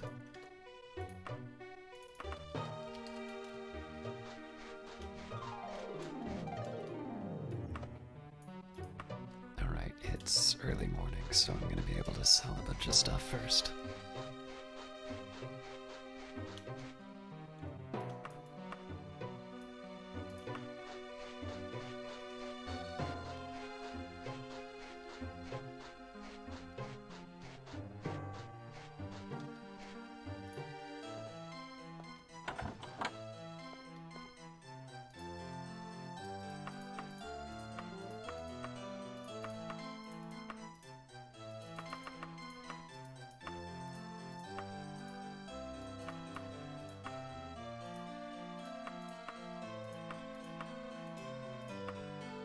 Yeah, you're right. Good quality all around. I'll offer you a little more than the standard price, 540 gold pieces.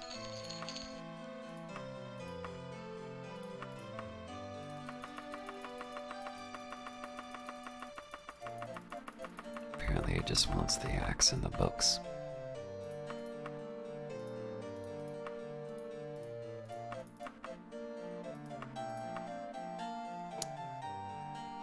Yeah, you're right. Good quality all around. I'll offer a little more than the standard price, 24,379 gold pieces.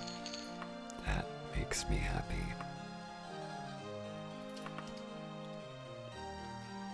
Again, we'll just take a quick peek to see if there's any books I might want. I believe we're on part 8.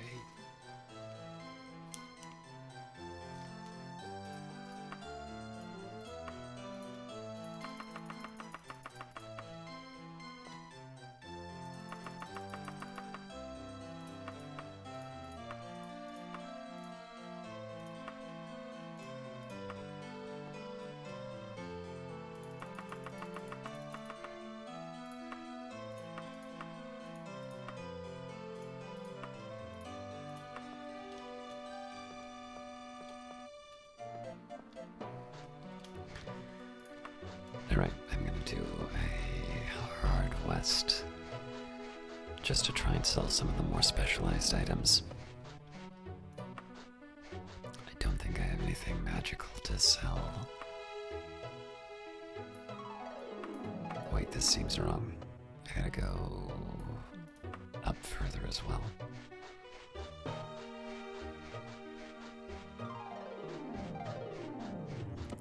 Maybe because we're looking for Lysandus's body, I might want to take a look at the,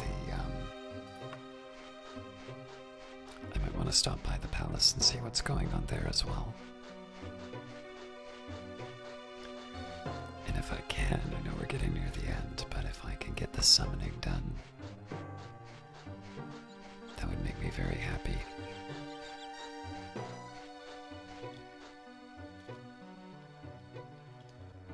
So 9 o'clock. 7. Got half an hour.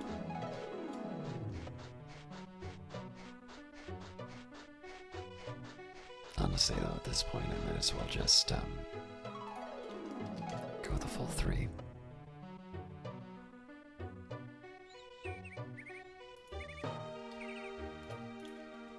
People still don't like me here, apparently.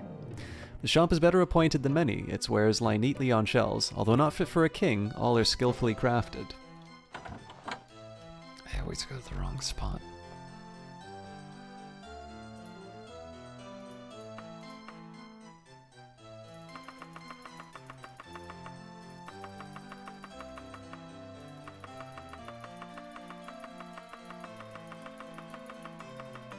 So I think this is only about 1 dungeon's worth of goods. Let's see what it's worth.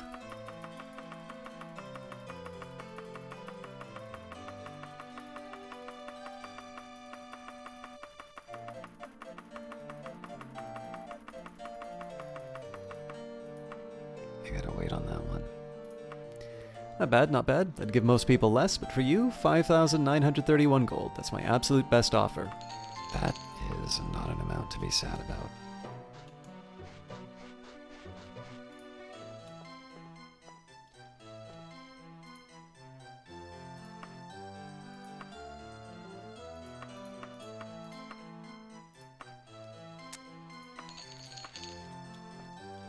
I'm assuming he doesn't have books in here.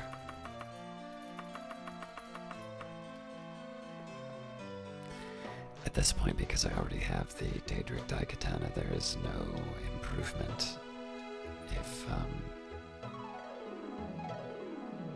I have this right. So I will take a minute at the bookstall for myself, and then from there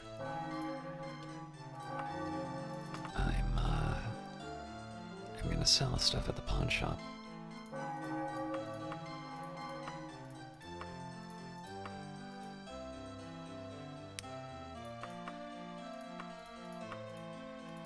I'm curious if I have that biography, because that is one I'd be interested in due to its connection to the Mages Guild.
The Superior Bookstall prides itself on having the lowest prices in Daggerfall. Though you have bargained me until the sun is low in the sky, I can sell it for no less than 724 gold pieces.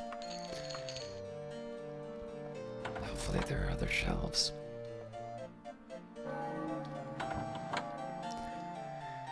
Daggerfall is not a literary town, so I will read that, but I want to get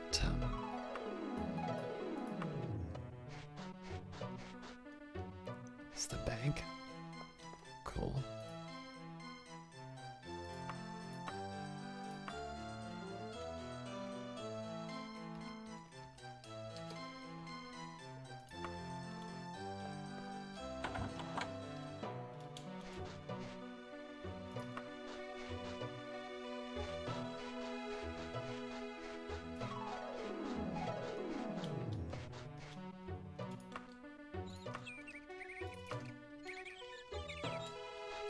So apparently the overview of the gods in worship, I could have sworn that we had read that before, but it isn't in my inventory. So at the very least, I'll buy a copy just so I can have it in my possession.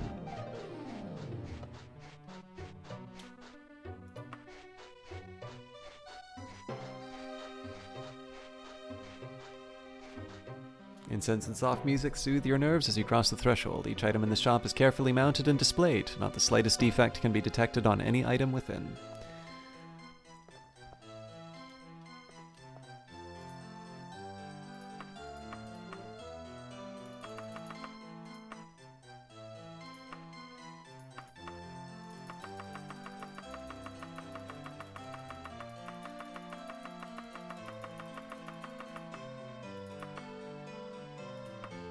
Listen, I can offer you the absolute maximum I can without losing my shirt. Here's 169 gold. Take it and tell all your friends that you cheated me.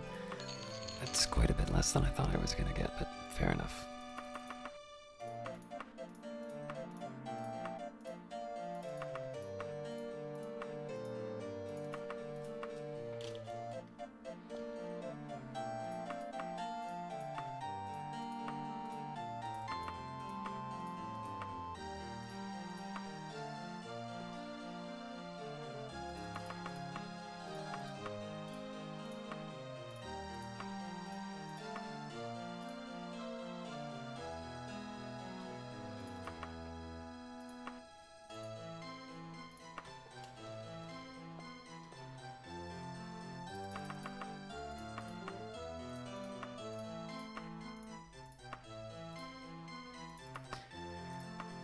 Again, quite a few that I haven't read, but I want to try and deal with what's on my plate.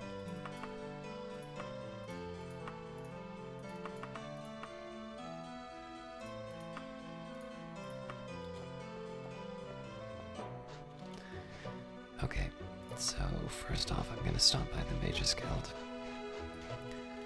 I think 3,000 is enough. I'm going to be down 1,400. I'll be down 1,400 because of the training I'm going to get.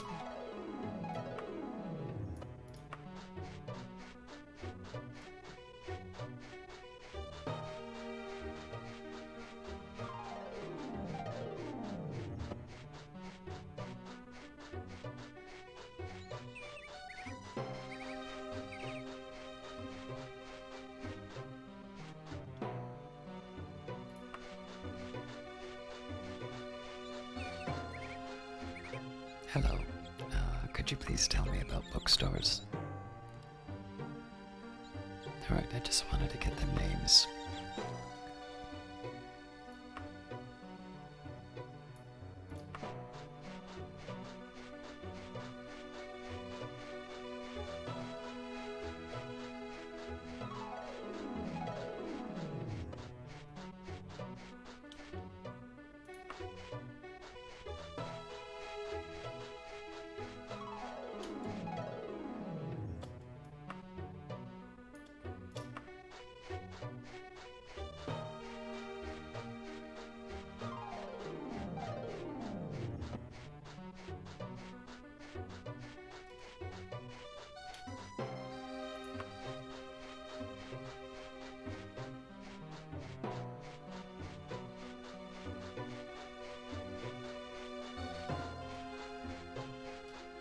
Incense and soft music soothe your nerves as you cross the threshold. Each item in this shop is carefully mounted and displayed, and not the slightest defect can be detected on any item within. You and the trainer practice for 3 hours. The trainer tells you to reflect on what you've learned and to see if you can put it to good use. I also forgot there's an item I would like to identify. Before I do that,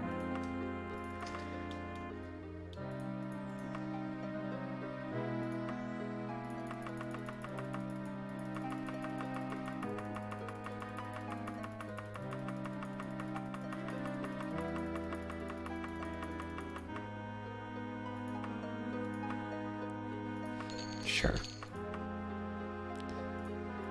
Alright, that's not a bad one to have, but doesn't exactly set me on fire. Or anyone else on fire, for that matter. King's Books is just down south, so we might as well take a quick look at that. Then we'll head to the palace. We've got time.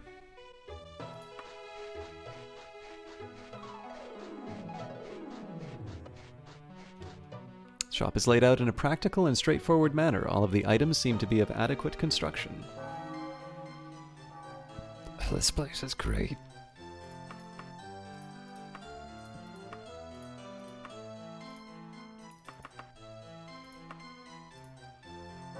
Okay, I don't think I've ever actually got... You know what, I am gonna stock up. You've bargained me long and hard, Caius. Let us be done. I would normally charge more, but for you, I only ask 1,075 gold. Truly, it is but a pittance.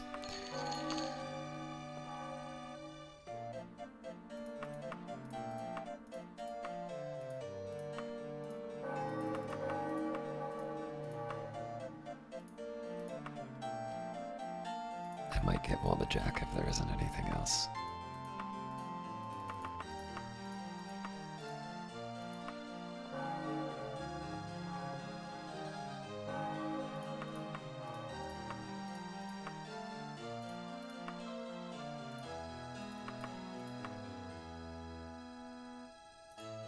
That one I'm not sure about.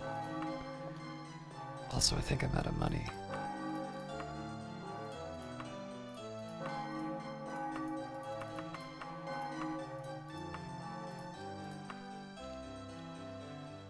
Yeah, we're only got 761 now, so King's Books is definitely one for me to check out.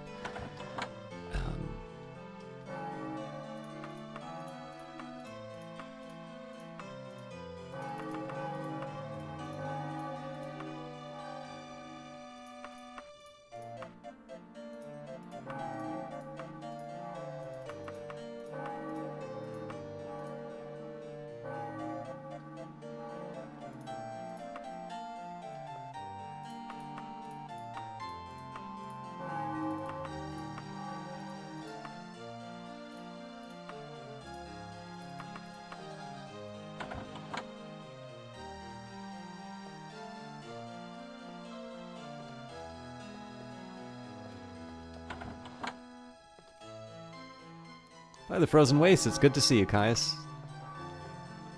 Nice to see you too. Cool.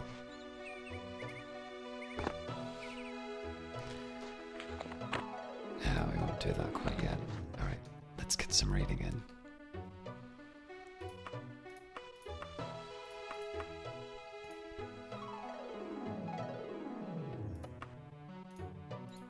Vampires of Iliac Bay, Part 1. There are over 100 distinct kinds of vampire in Tamriel. The Iliac Bay region alone has 9 variations with unique powers and abilities. I have this information not only because I have been researching this blight on the world for the last 10 years of my life, but because of the 7 years before that, I was one of the creatures. Oh, I think I have actually read this. Vampirism is a disease, like brain rot or cholera, but far, far more insidious. One can become a vampire through certain magical items or by the curse of a powerful wizard. But the most common cause is a bite or a scratch of a vampire. There are no symptoms of vampirism except this. If the victim sleeps after the attack, but before he becomes a vampire, his sleep will be plagued by nightmares. During this 2 or 4 day period, when the disease has been spread but the victim is still mortal, most any temple healer can remove the curse of vampirism. There will be no further warning. I do not remember dying. I had been a scout for an order of knights which shall go nameless for this. A daughter of a local nobleman had been kidnapped by a mysterious character, and my captain had located his hideout.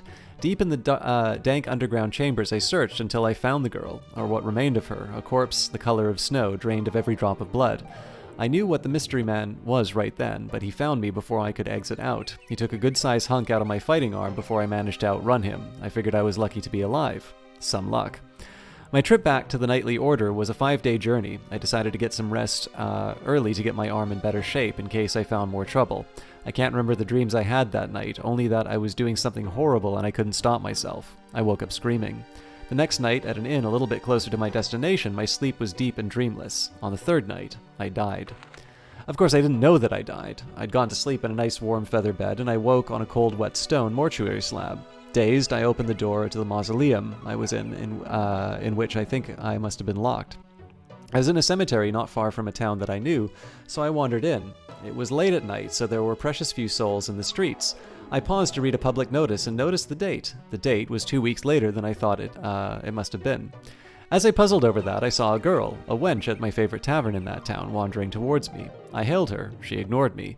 I called her by her name, and she turned to me, smiling, but with an expression that told me that she did not know who I was. I had visited her tavern on my way over to the mystery man's hideout, but she didn't know me. I told her my name. She angrily told me that it was a very poor joke, and that I looked nothing like the brave knight who used to visit the town, and that if I didn't know, he was dead. My emotions were a tangled skein. I could tell that she was not joking, and that I looked nothing like myself. I was touched by her sorrow at my death, and horrified by the idea dawning on me of what I had become. Suddenly, an overriding instinct overcame my thoughts: hunger. Without even thinking about what I was doing, I reached out and tore her throat open. I drained her until she looked like the corpse in the mystery man's dungeon. The rest of my story is told in Vampires of the Bay, Chapter 2. Notes for Redguard history.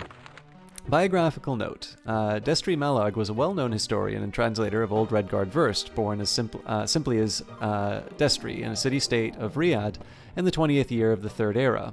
At the age of 19, he went to the Imperial City to study. There were few Redguards who had been to the Imperial Province at this time, and it may have been that he took his last name, Melarg, in order to assimilate with the Breton, Nordic, and Dark Elf cultures that he encountered there.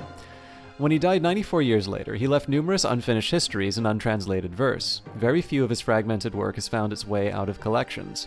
What follows is an unmailed letter to Merlag's publishers in the Imperial City. The insights into the man who put the oral traditions of the Redguards to paper impressed me enough to seek its publication.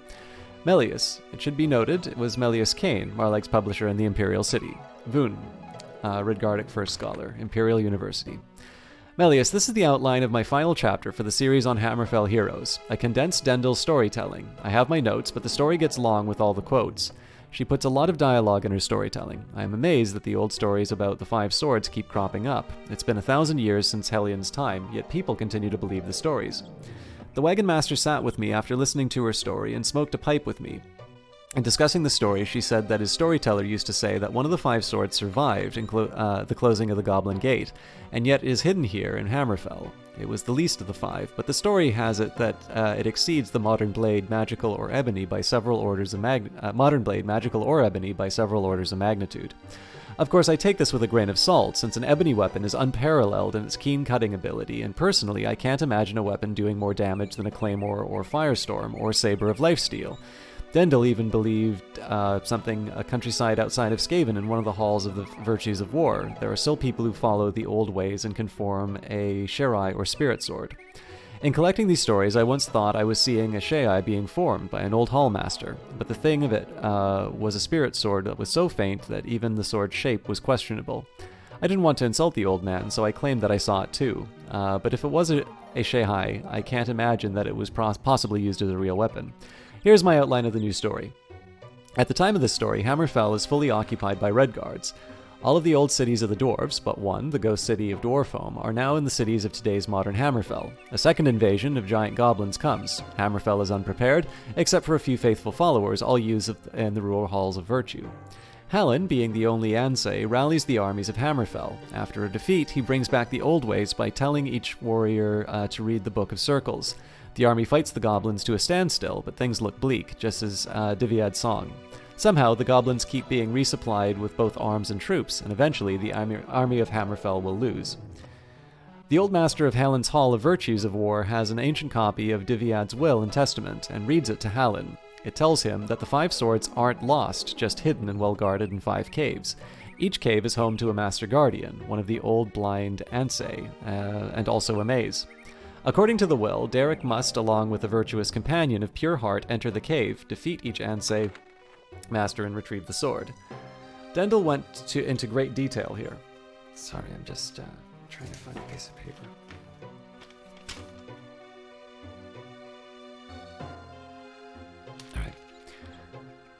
It seems that each master had an outstanding trait. One, Catrice, possessed feline grace and has become very cat-like. Another, who had icy calm, was something much more like an ice golem. On each blade is inscribed part of an intricate message on how to use the power of the swords combined. Daedric scours the rural halls for brothers of the blade and maidens of the spirit sword to accompany him in the quests.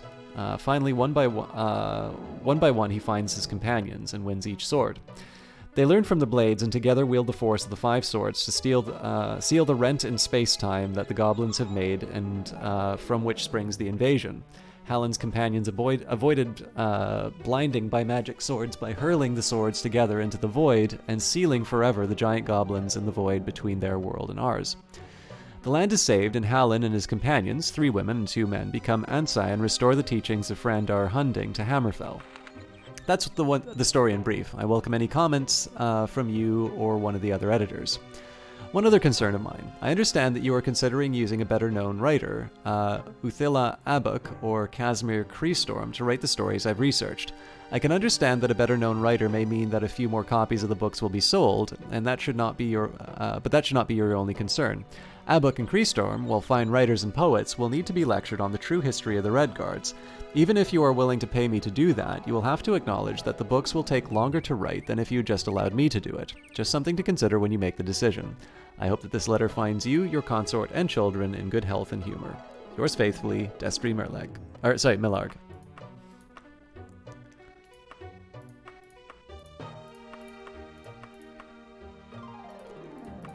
Galarian the Mystic. During the early bloody years of the Second Era, Vanus Galarian was born under the name Trectus, a serf on the estate of a minor nobleman, Lord Gyranes of Solic-on-Care. Trectus' father and mother were common labourers, but his father had secretly, against the law of Lord Gyranes, taught himself and then Trectus to read. Lord Gyranes had been advised that literate serfs were an abomination of nature and dangerous to themselves and their lords, and had closed all bookstalls within Solic-on-Care. Or maybe it's Solich. All booksellers, poets, and teachers were forbidden, except within Gyranes' keep. Nevertheless, a small something scrolls in circulation right under Gyranes' shadow. Maybe a small-scale black market in scrolls. When Trectus was 8, the smugglers were found and imprisoned. Some said that Trectus' mother, an ignorant and religious woman, fearful of her husband, was the betrayer of the smugglers. But there were other rumors as well. The trial of the smugglers was non-existent, and the punishment swift. The body of Trectus' father was kept hanging for weeks during the hottest summer on Solic-on-Care the hottest summer that Solic-on-Care had seen in centuries. 3 months later, Trectus ran away from Lord Gyranes' estate. He made it as far as Alinor, halfway across Somerset Isle. A band of troubadours found him nearly dead, curled up in a ditch and by the side of the road, nursed him to health, and employed him as an errand boy in return for food and shelter. One of the troubadours, a soothsayer named Helen, began testing Trectus' mind and found the boy, though shy, to be preternaturally intelligent and sophisticated given his circumstances. Heliand recognized that in the boy a commonality, for Heliand had been trained in the Isle of Artaeum as a mystic. When the troupe was performing in the village of Potenza, on the far eastern end of Somerset, Heliand took Trectus, then a boy of 11, to the Isle of Artaeum. The Magister of the Isle, Iacasis, recognized the potential in Trectus and took him on as his pupil, giving him the name of Vanus Galarian. Vanus trained his mind on the Isle of Artaeum as well as his body. Thus was the first Archmagister of the Mages Guild trained. From the psychics of the Isle of Artaeum he received his training. From his childhood of want and injustice he received his philosophy of sharing knowledge.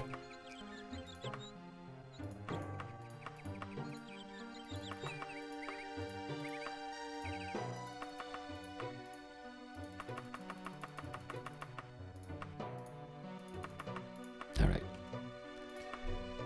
I'm happy with what I've got for now. So... Oh, but there's another book dealer. But I don't have the money. Alright, let's go to the palace and see if we can find work. Or information about Lysandus.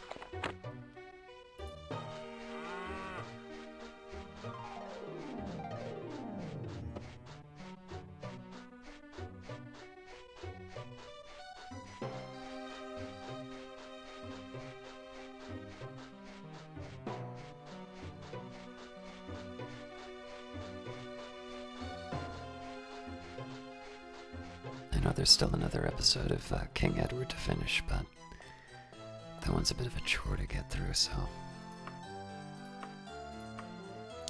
I'll give the price I only offer to my closest friends and family. The market value of this is much less, but I think I can give you 167 gold. Better than nothing.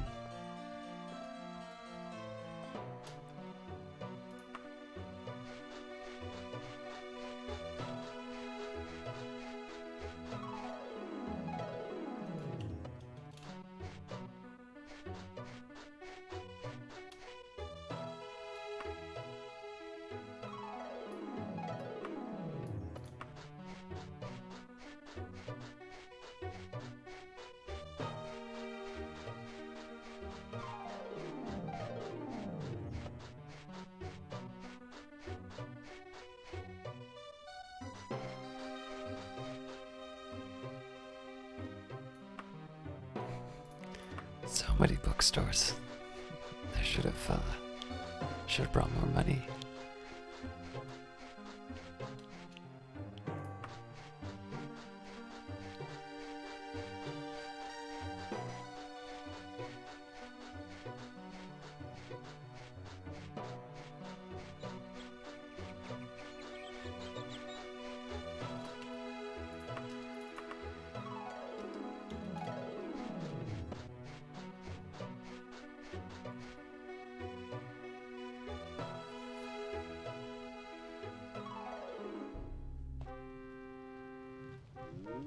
All are free to petition His Highness at this time. Do not stray from the audience chamber, lest ye have royal blessing to do so. Always speak politely to the king and queen. Above all, cast no spells while within these walls. Do ye agree with these terms? Yes.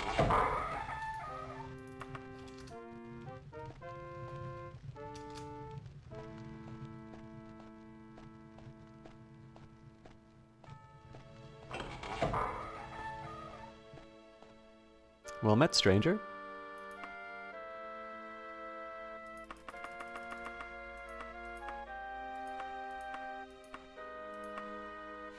Where's Lysandus's body?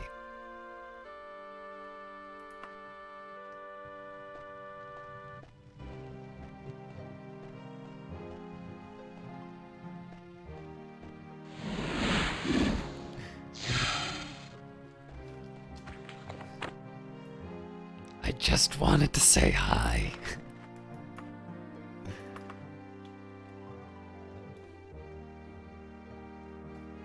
I have no idea what caused that.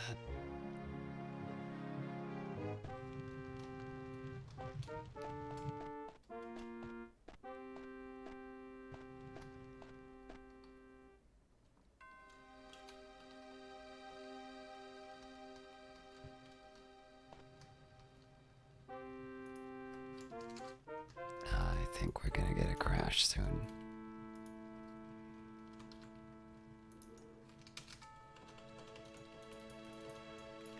Yep, I gotta quit out of this. So there's gonna be a bit of a pause while the cloud save syncs. Sorry about this.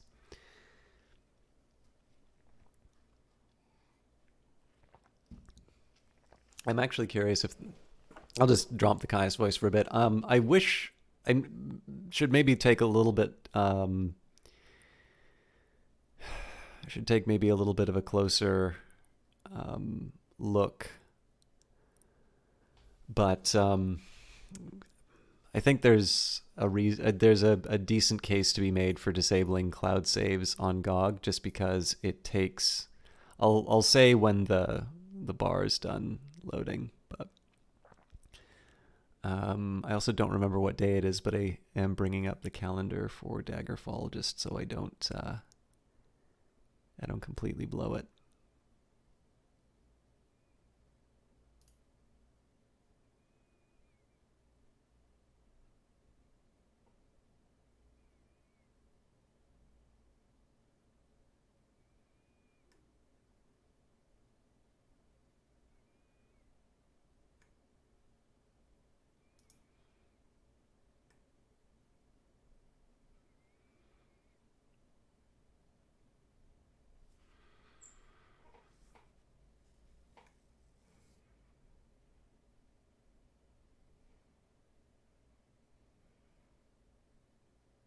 There we go. Okay, so it's loaded now.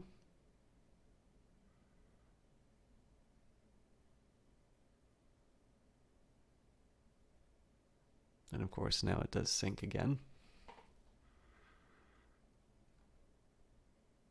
I kind of feel like if we don't already know where Lysandus's body is, this is the sort of thing that we might get from the Underking. But normally, actually, maybe he's already told us.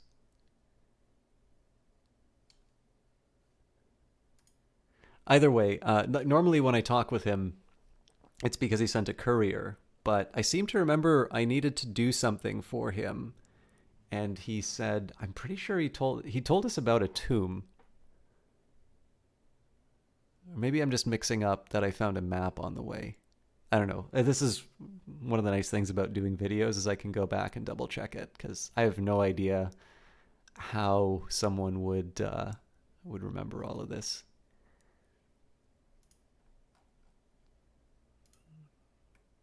Again, take the time it took to load the first time, and basically double it every time I have to involuntarily close the game. Which does make me a little reluctant to try and talk to the nobility again, but nope, here we go. I don't know if it'll show up on the screen automatically. It should. No, of course it would.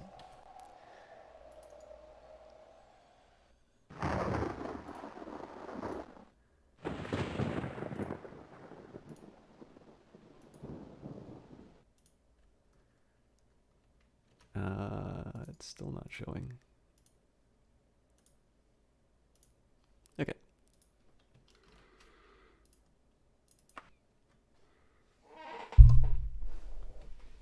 Hopefully we won't be I won't be interrupting the play too much.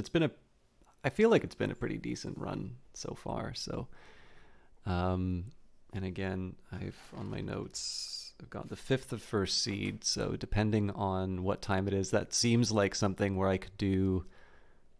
I did pick this, right? It seems like the sort of thing where I should be able to do like a side quest and...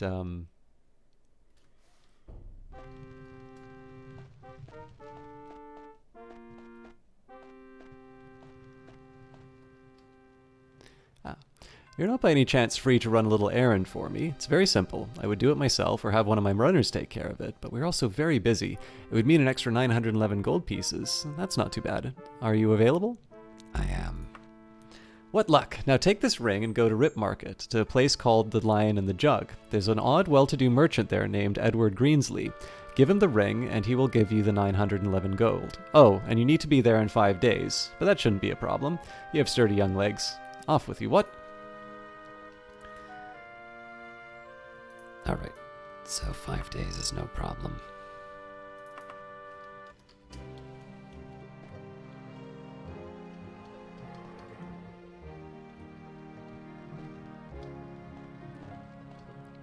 I was wondering if you might do a small favor. You see, I have a friend who requires a certain shipment of a certain substance brought by a certain time.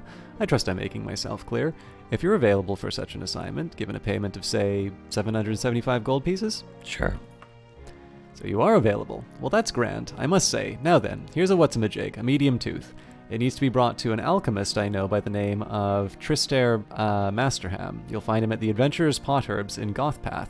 With luck, he may have something for you to bring to my friend Minisira. Well, best be off. Tristair Masterham told me that he needed the medium tooth in 4 days or less. Thank you, and have a good journey. Alright, so I sort of know the order that I'm going to be doing this all in.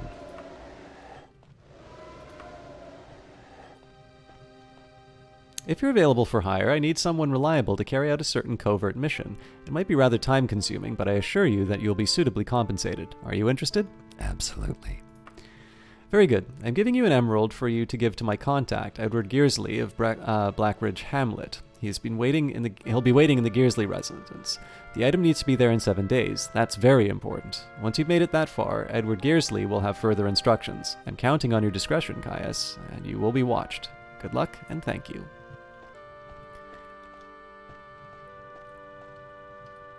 Caius, old friend, I'm glad that you're here. I'm in trouble with a group of Daedra, and I'm looking for someone to purvey a rare manuscript to an acquaintance of mine. The reward will be extremely liberal, but the possibility of daedric intervention quite high. Are you interested? Yes. Excellent. Here's the book, King Edward Part 2. Now, Barvaya Hawkthorn needs to have it in the Hawkthorn residence in 9 days. You can still make it, I think. Just be on your guard against Daedra. Good luck. Alright, we've got a full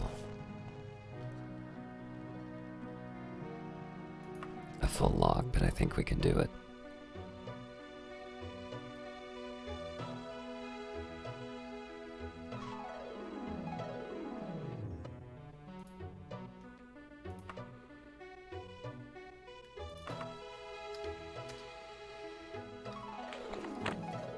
I'm just gonna grab another sheet of paper and put this all down.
Alright, so in this case, I'm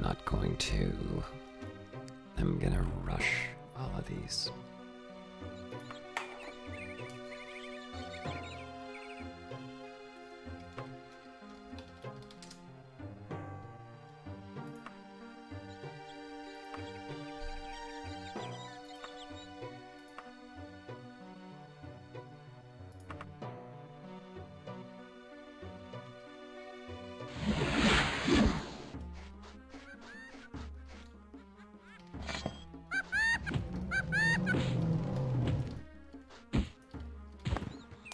You deal the Daedra a fearful blow, but it remains upright for a moment, eyes locked with yours, and a harsh voice issues from its bloody throat. You may slay my mortal form, Caius, but my brethren will harry you mercilessly until we pluck the book from your lifeless hands. If you wish to avoid this fate, seek out Andwyr Greenhouse and surrender it to him. As the mediator between your world and mine, he alone can persuade my lord to call us off the hunt. Bring it.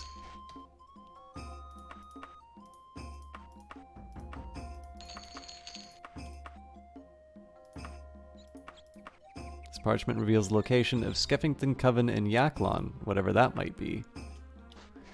Interesting.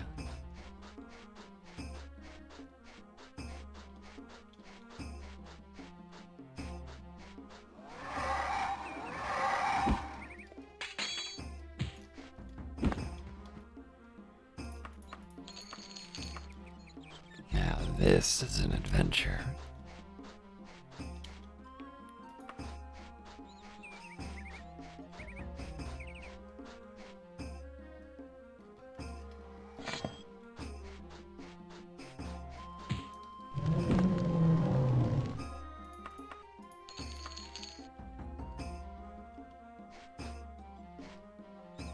Excellent company. Good day, dear friend.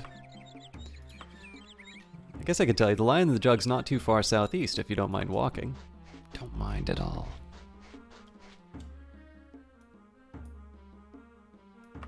It's probably this one.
green dog.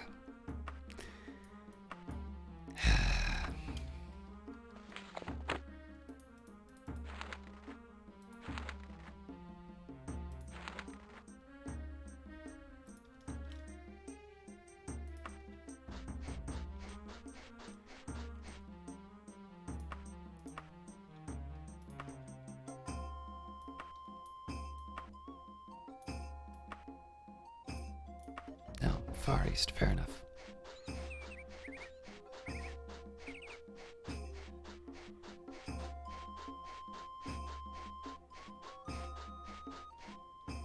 I might want to stop running just in case I need,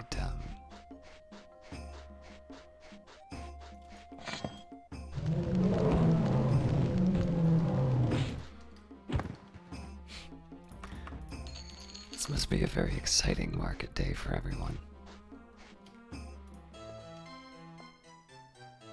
No, this isn't actually for buying. Never mind.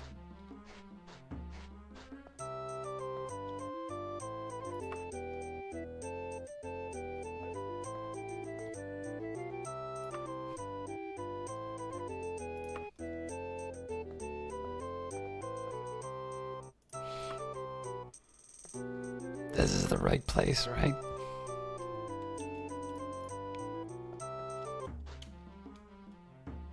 Oh, I'm an idiot.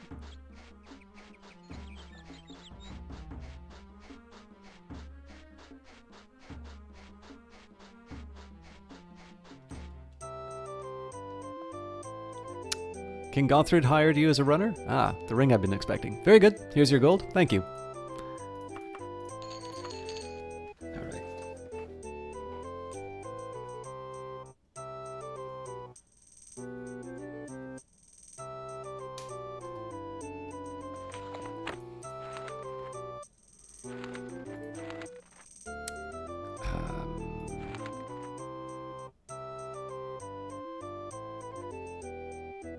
Goth path.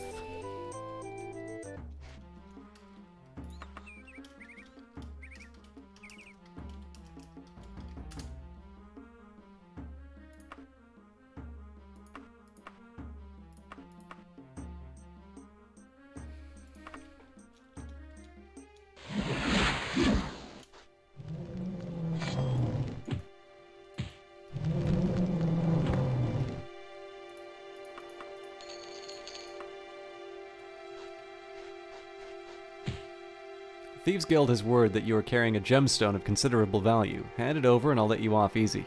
No chance.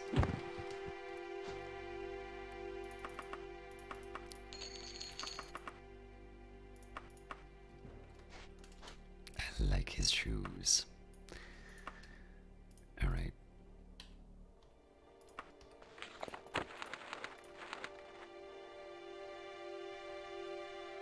It's the adventurer's pot herbs.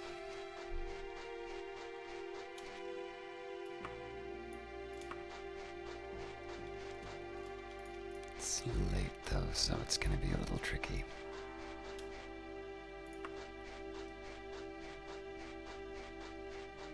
Actually, I should start walking now because I'm obviously not gonna get enough rest. I wonder if I have a potion for that.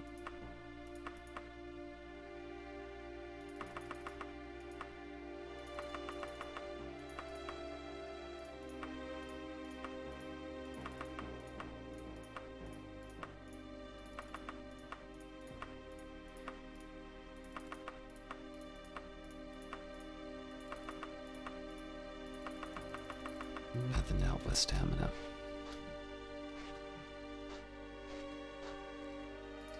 Well, that's why I've got a horse.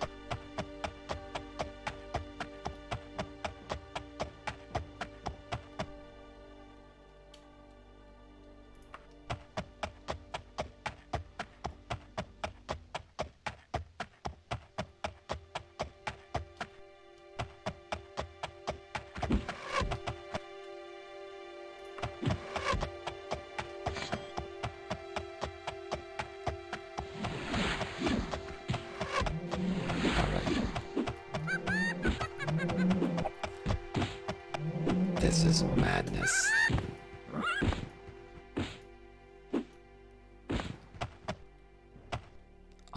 horseback.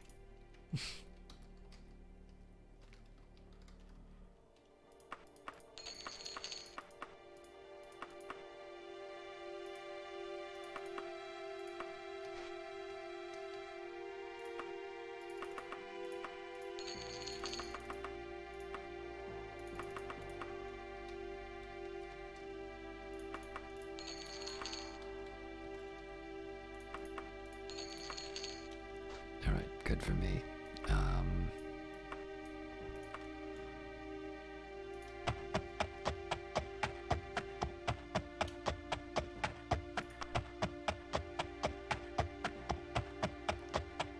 Still need to find where to drop this stuff off and go to the next location right away.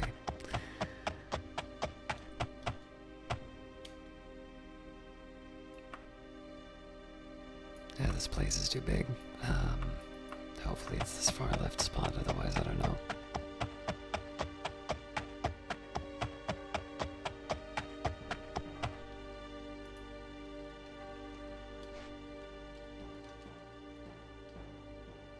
I feel terrible about this.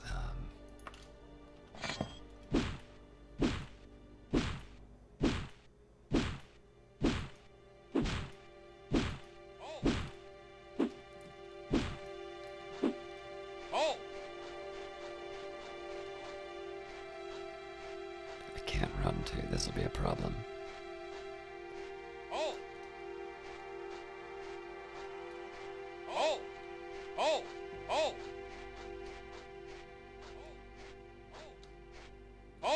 Jesus Christ, alright. I'm sure that's hurt my reputation some.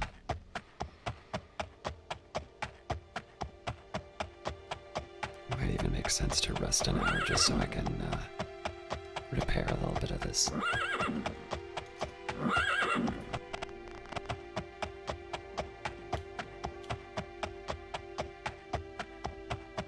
God, I hope this is the right spot.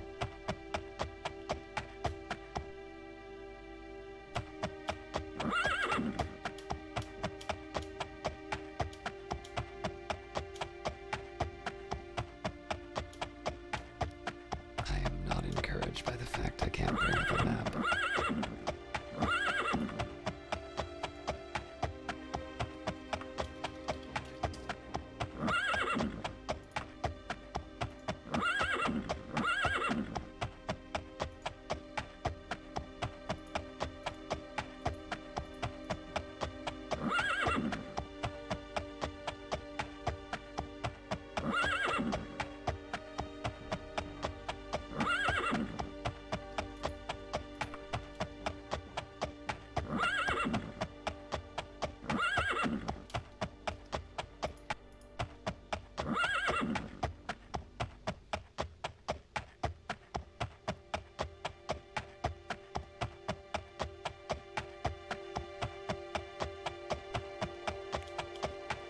This is not encouraging.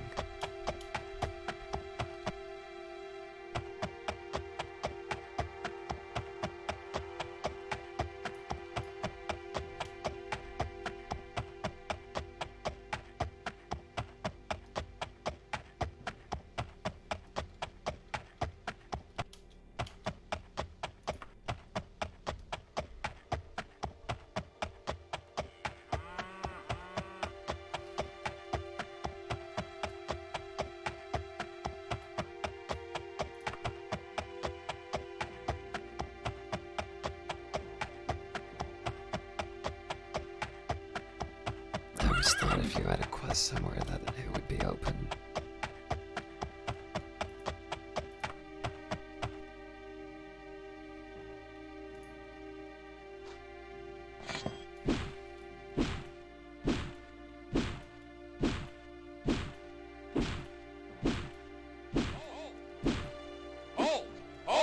Run for your lives.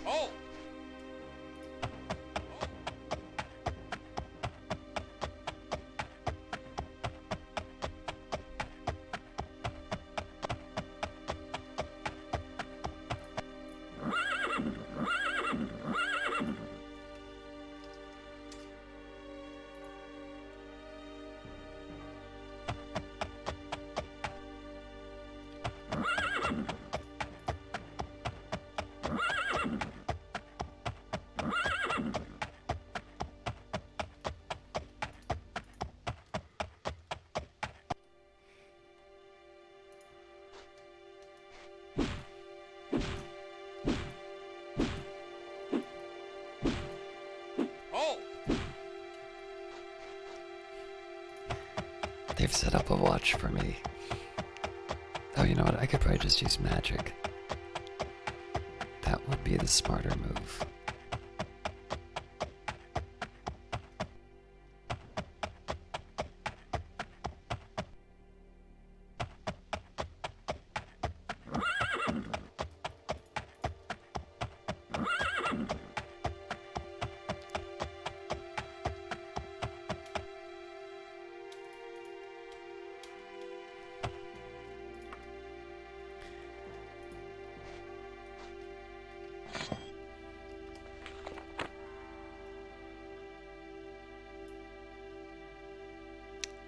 Don't have enough mana, unfortunately.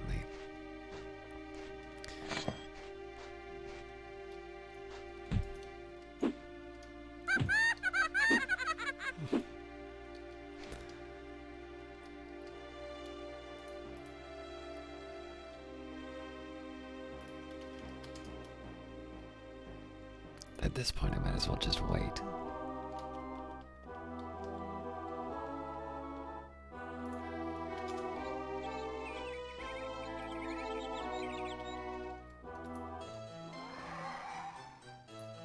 Lovely, Caius, lovely. Now here's the Castro Ville that needs to be given to Miniceria over in the Essential Warehouse in Ripkester Wood. Don't dawdle, Caius.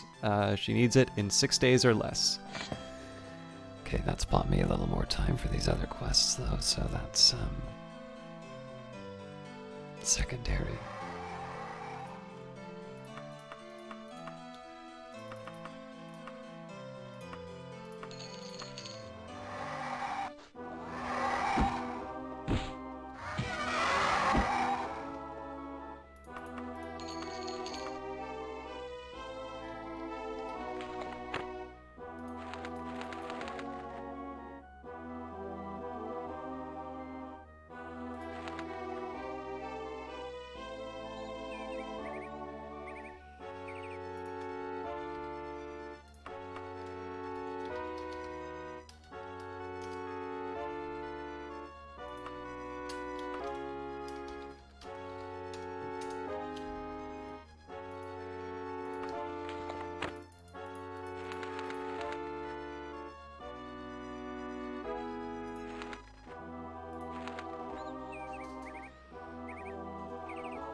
Ooh, that's...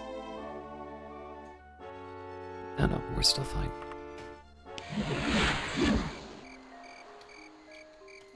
It's early morning though, so this is still probably going to be a problem.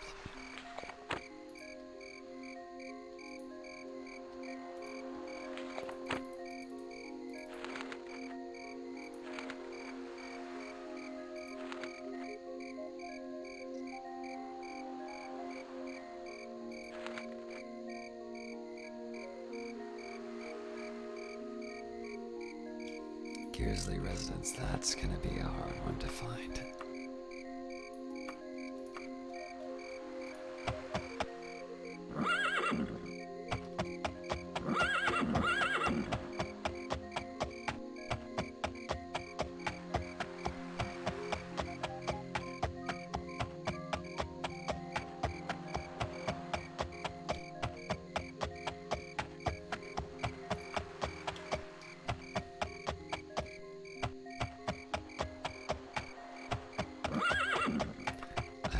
Kinda curious.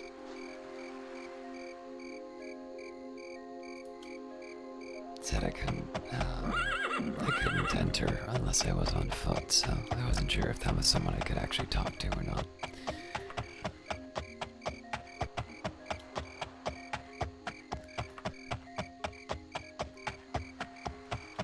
So I know I've checked some of these, but I just want to make sure I'm checking everything in an area before I move on.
I definitely know I'm repeating some of these, but I wanted to find the temple.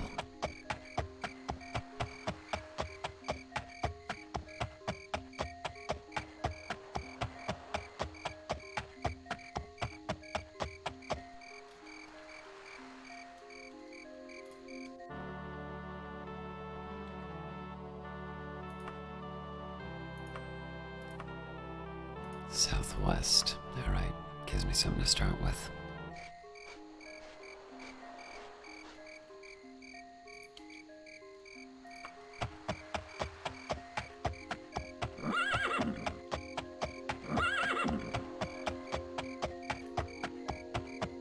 Also means that these taverns might be able to help me after all.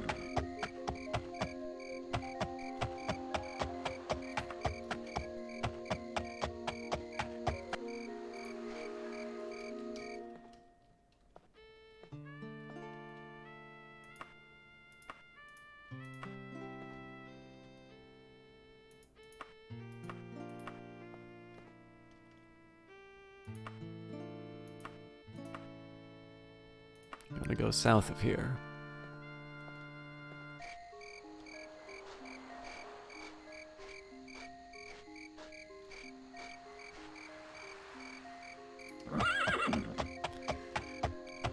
So the reason for staying on horse is just so I don't enter into any of the buildings that I don't need to.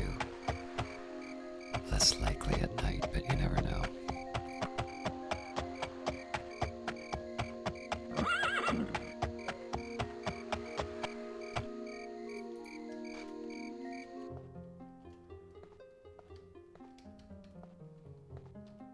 Ah, good. The last carrier Lady Bridwell hired never found me, and we had to hunt him down. Most unpleasant. Here's the Castreville. It goes to Edward Harthen, this well-to-do merchant in Stockmoth Hollow. You need to get it there in less than 9 days. Good luck, Caius.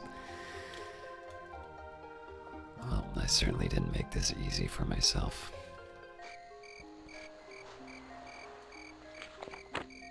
Alright, I'm gonna take a minute just to make sure that I've got this right.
So they almost all stop on the same day, but we are going to go to Cromwich Hill.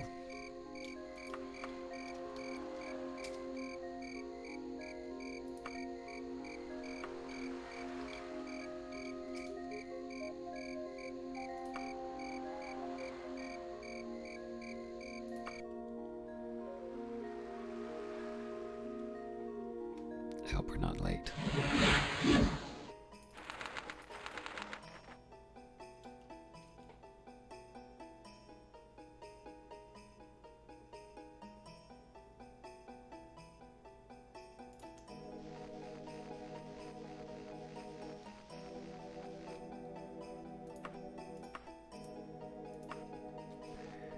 Could you please tell me where I can find Barbvera Hawkthorn?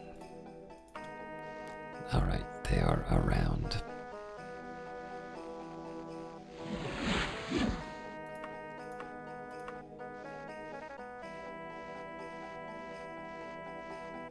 Again, I gotta be careful on the running because I probably can't sustain it.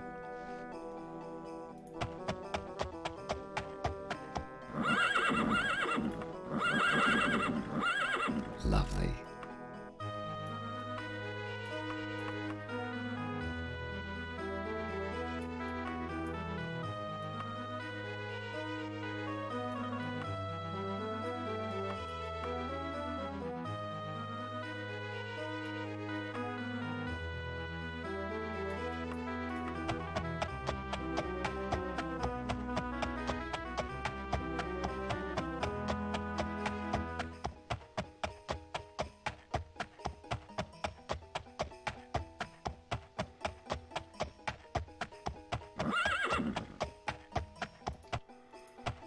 Still sun's dawn.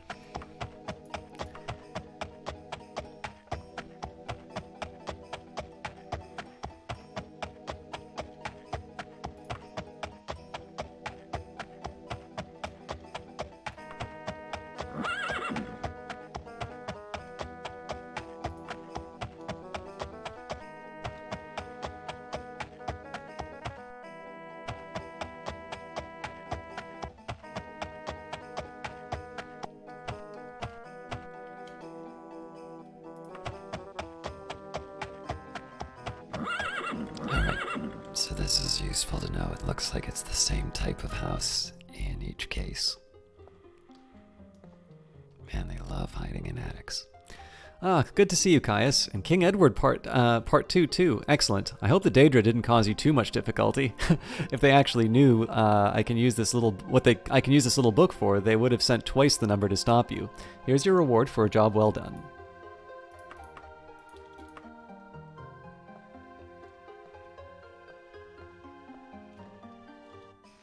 Alright. Let's figure out what the next step is.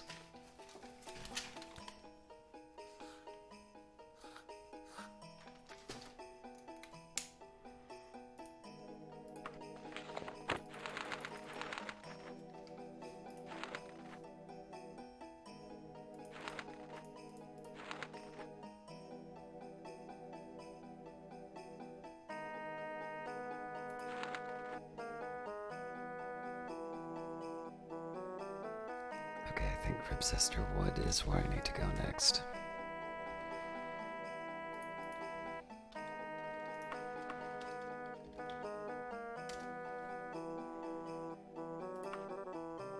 Yeah, it's gonna be tight, but I think we can do it.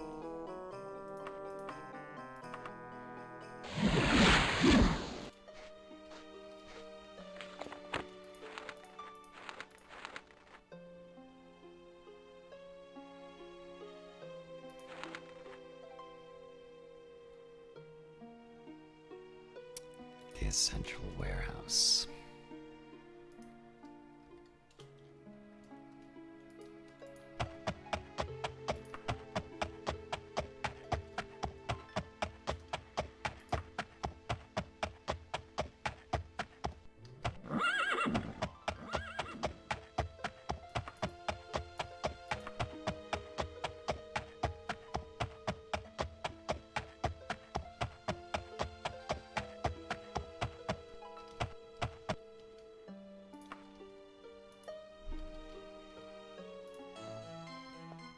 I might be able to sell some stuff while I'm here too.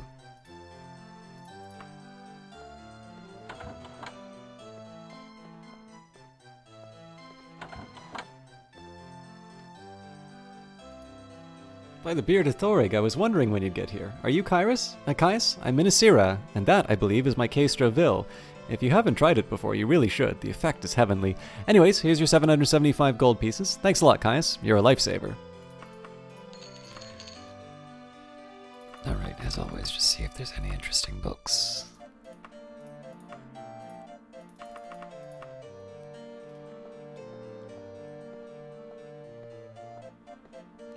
We're certainly much heavier with coin than we were the last time, so...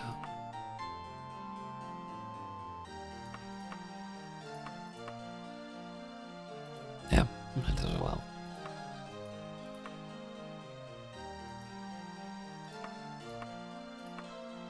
You have bargained me long and hard, Caius. Let us be done. I would normally charge more, but for you, I only ask 709 gold. Truly, it is but a pittance.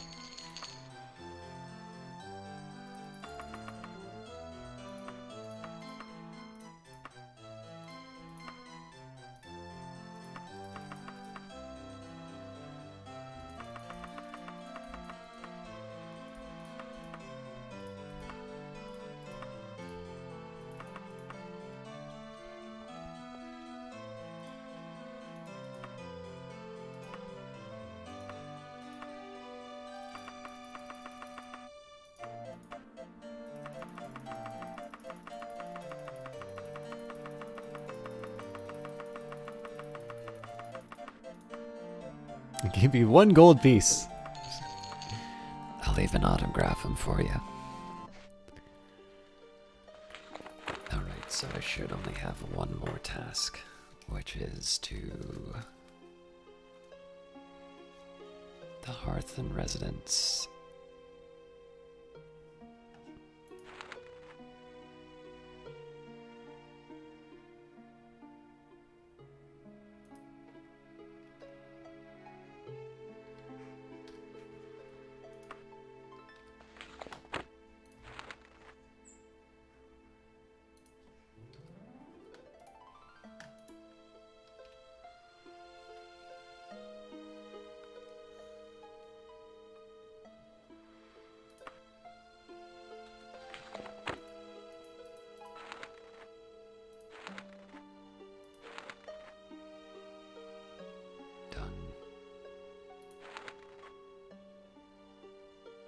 It's because it's got the same object.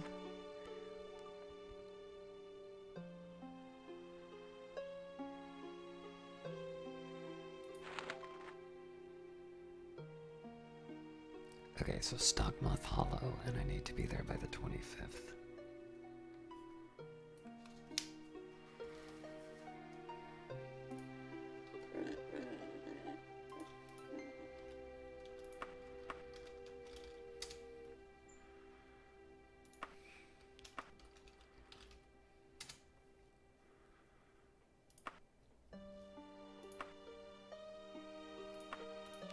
A spare day, so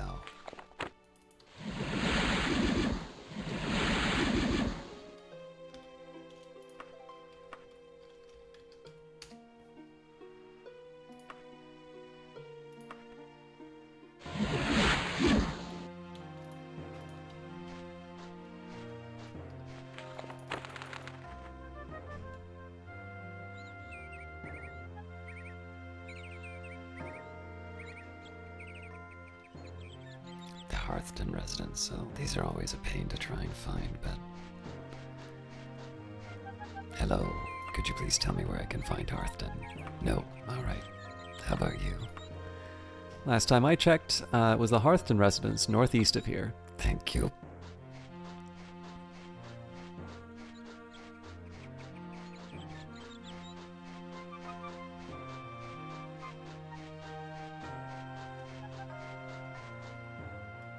Can you tell me where I can find Edward Hearthton?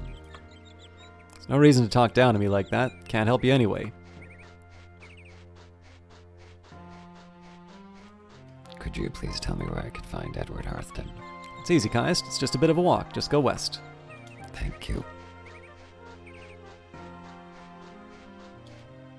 Hello, I'm looking for the Hearthton residence.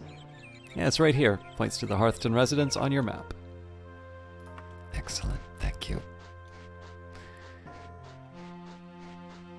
If I get a chance to train, so much the better, but even this I'm happy with. Ah, good to see you, Caius. And the case reveal too. Excellent. And here is the 583 gold reward for your effort, and I might add, for your discretion. Your name will never be forgotten.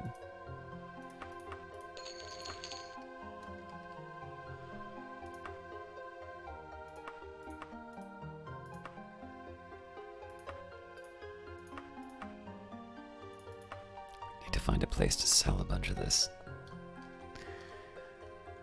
We'll see what opportunities we have inside this city. So this temple is...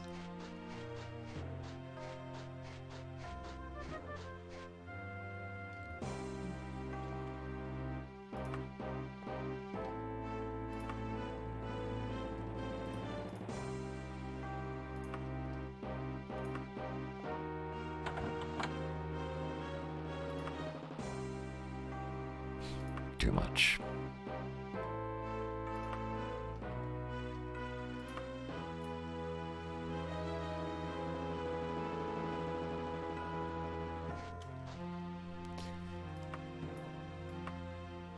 Alright, there's one store, so I don't really think there's going to be much for me to work with here, but let's see.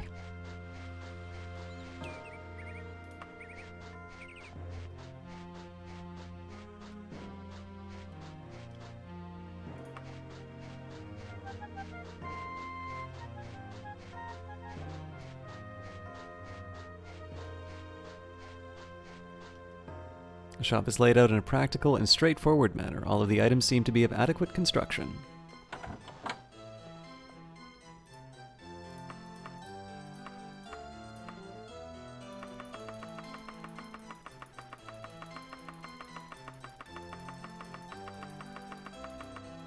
Yeah, nothing too special, so...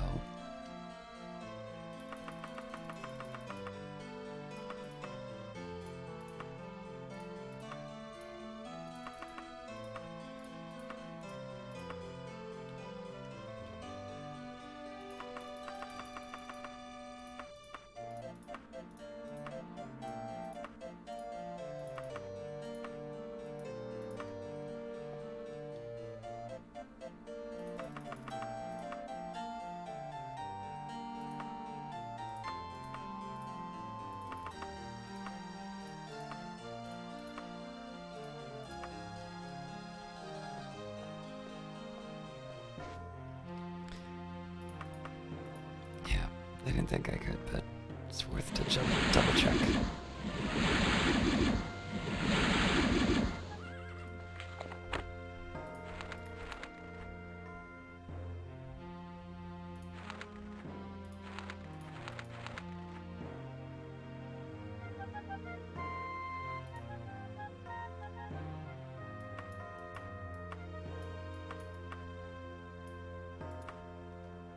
Alright, we should be done. And we're still hated.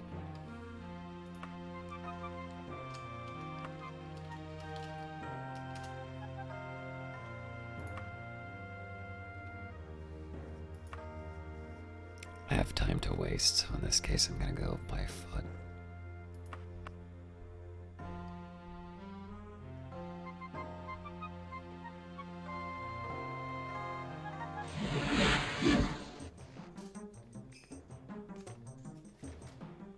So again, we're waiting for 5th first seed. And according to the calendar, there are 30 days, so we're basically waiting a week. Probably long enough for me to actually get a quest done.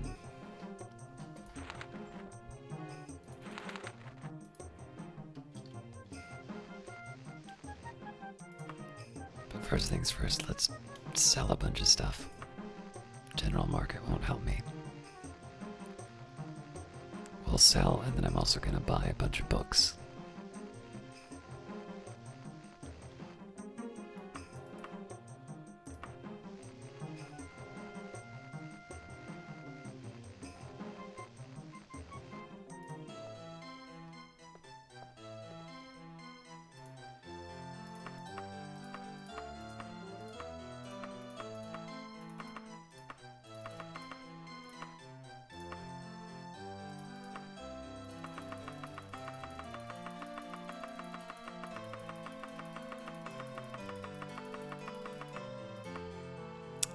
Not bad. I give most people less, but for you, 78,171 gold. That's my absolute best offer.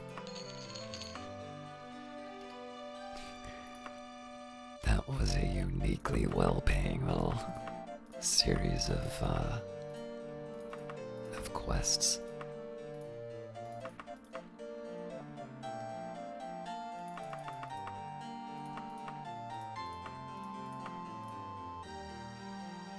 I believe I actually need that one.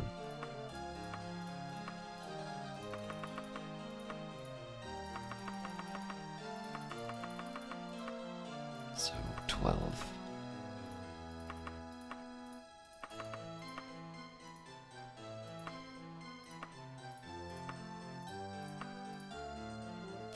buy it just in case.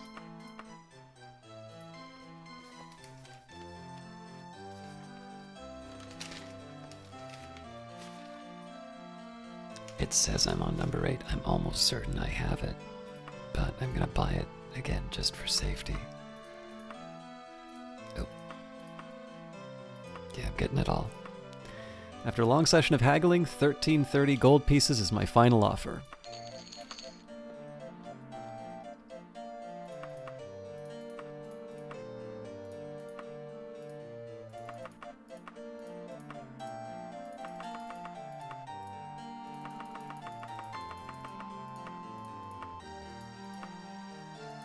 Yes, I have 2 copies of it. I can probably sell one though.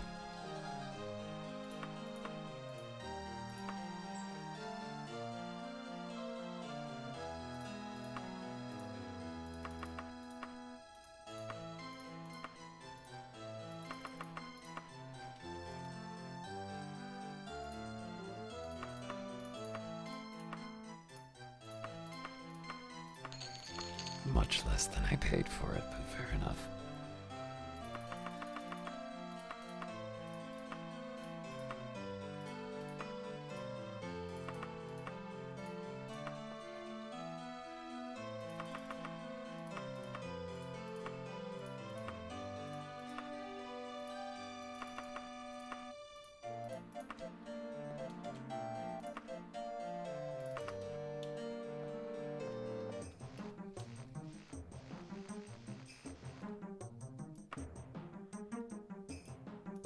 So now the plan is to drop off what I can up here. Actually, let me just double check that I have something to sell.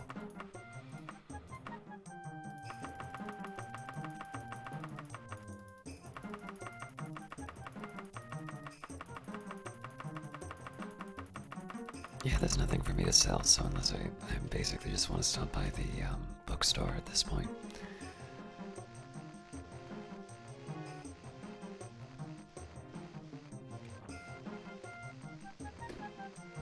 Maybe find another quick quest for me to do.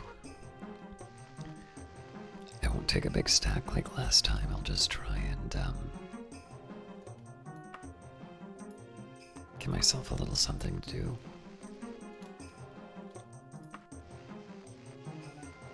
If I don't get to the bank, that's actually not a problem either, because I have 50 kilograms of carrying space.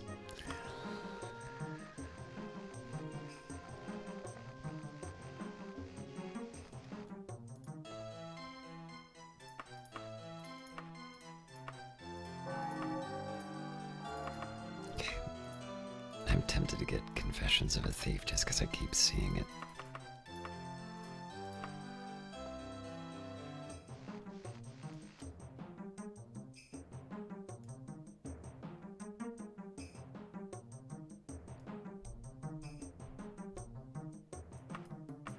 Now, I could have sworn there was a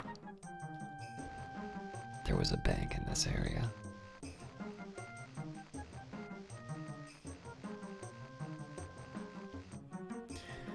What I'm gonna do though is I'll head to the palace first just to see what my quests are like. Then I can swing by the Mages Guild for a little training.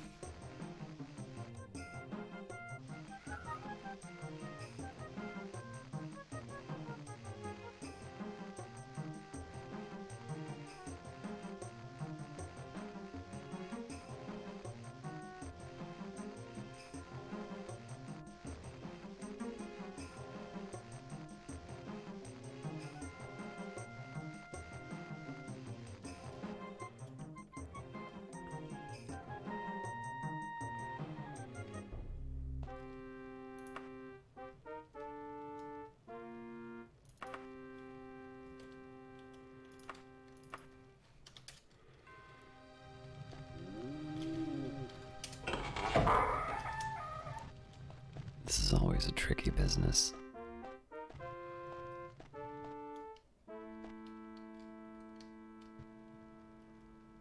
I recognize those sturdy young legs. How are you, my old courier? Glad your people aren't attacking me.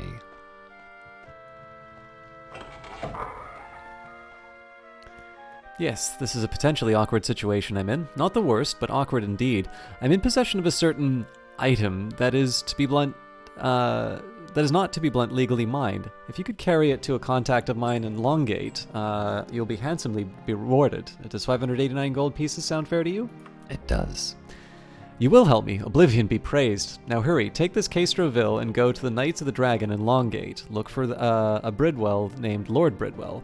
Don't think about taking the Castroville elsewhere. If you're not in the Knights of the Dragon in 10 days, Lord Bridwell will come looking for you. Now hurry, time is of the essence. No, I want to be careful that I don't... I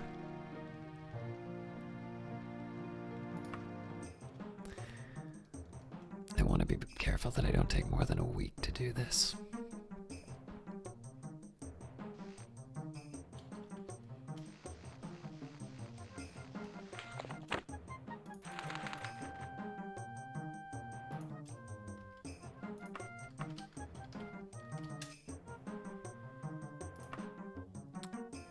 So this is definitely one for a reckless trip.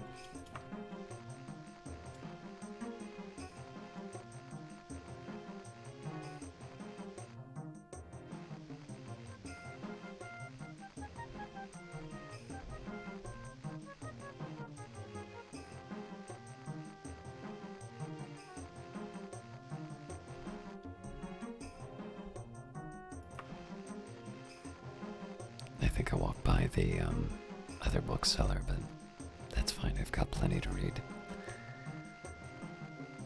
I think that's a temple, not the... yeah.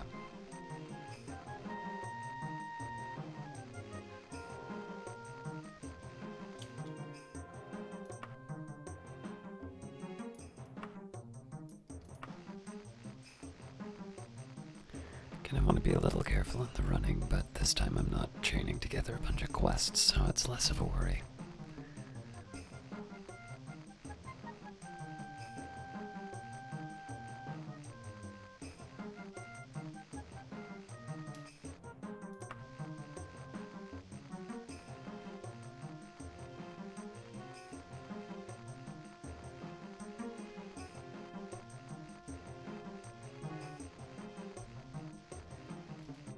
Incense and soft music soothe your nerves as you cross the threshold. Each item in this shop is carefully mounted and displayed. Not the slightest defect can be detected on any item within.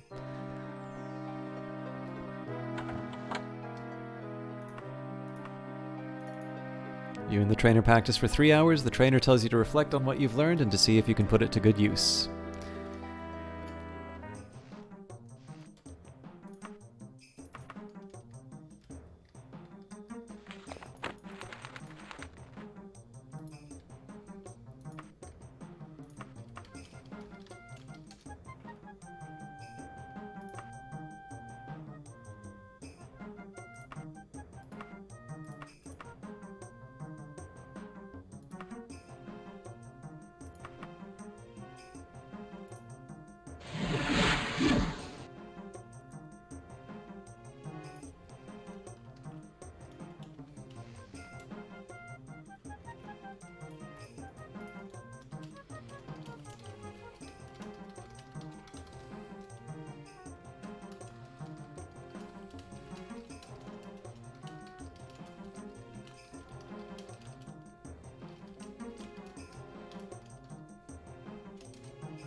So Knights of the Dragon should be a little bit easier to find. Probably the top left, unless that's a fighter's guild.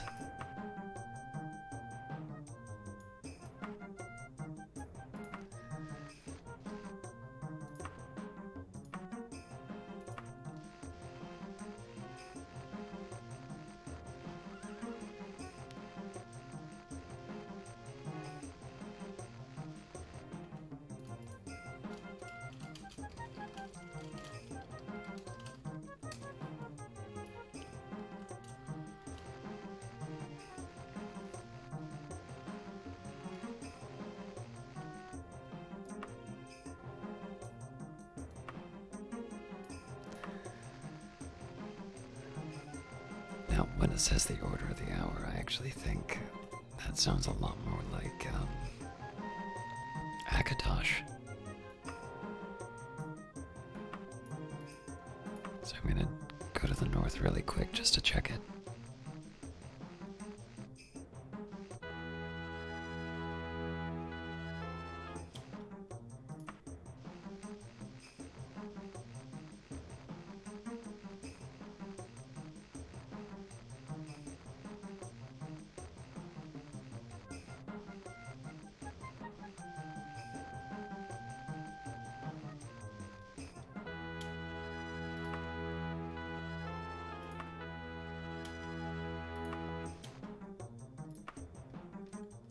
Yep, this is my place. Not quite ready for a quest, but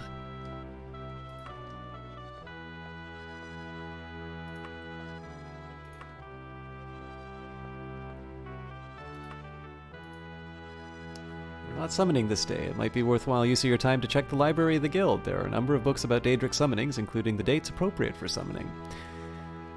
so I actually have my options. Good day, Caius. I'm Lord Bridwell. Thank you for your discretion in this matter. You will find that discretion is a valuable quality. Here's your payment. Good day.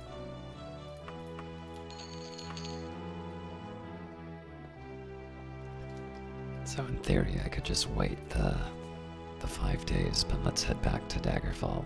I might as well train, though.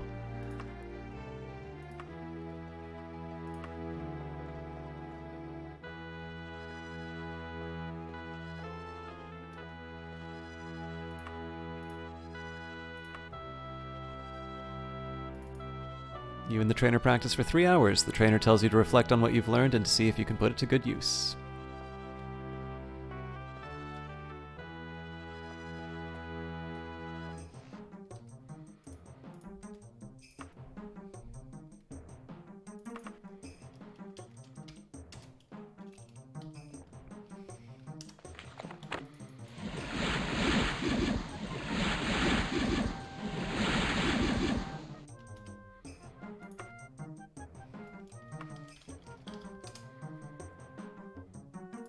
So ideally here, it'll take me as long as possible.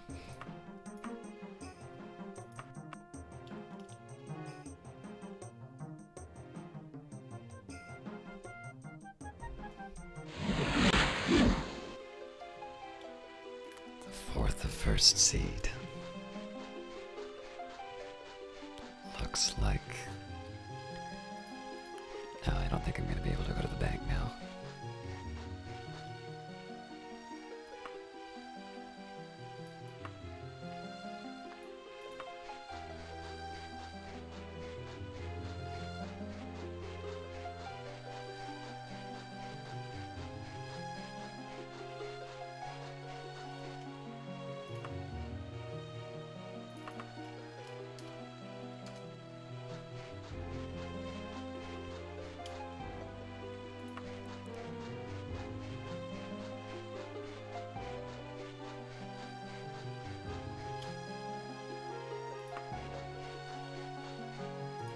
I don't think I have anything to hawk at the hawk shop.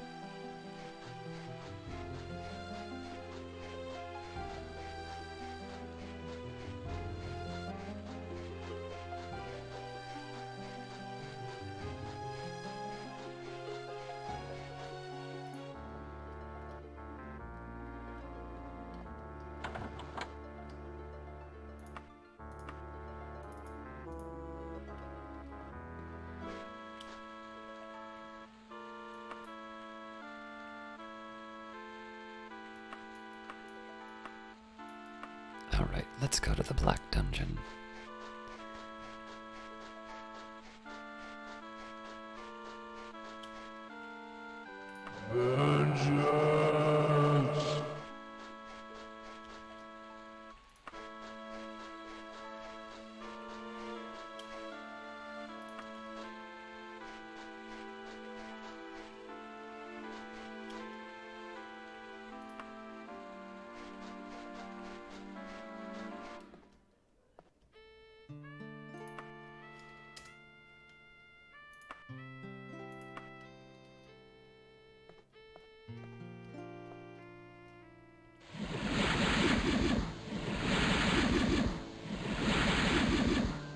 just going to practice until the summoning day.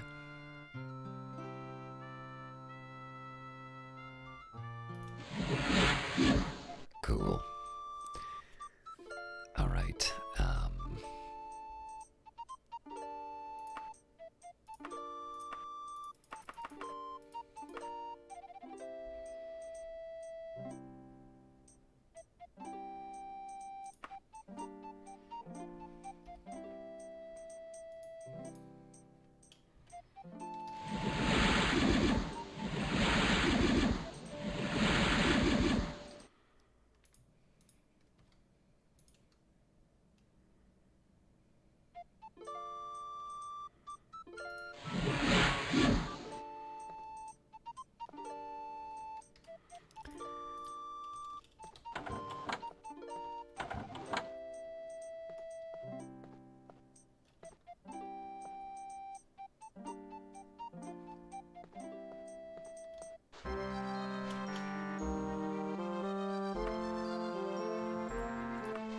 a quick trip to the bank.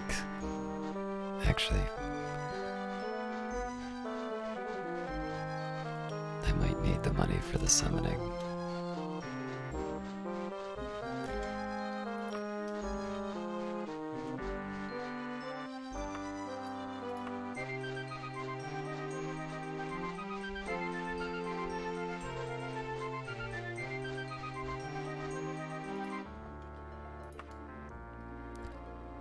And this seems like an excellent place for us to begin next week's episode. Thank you very much for watching, and we'll see you next time.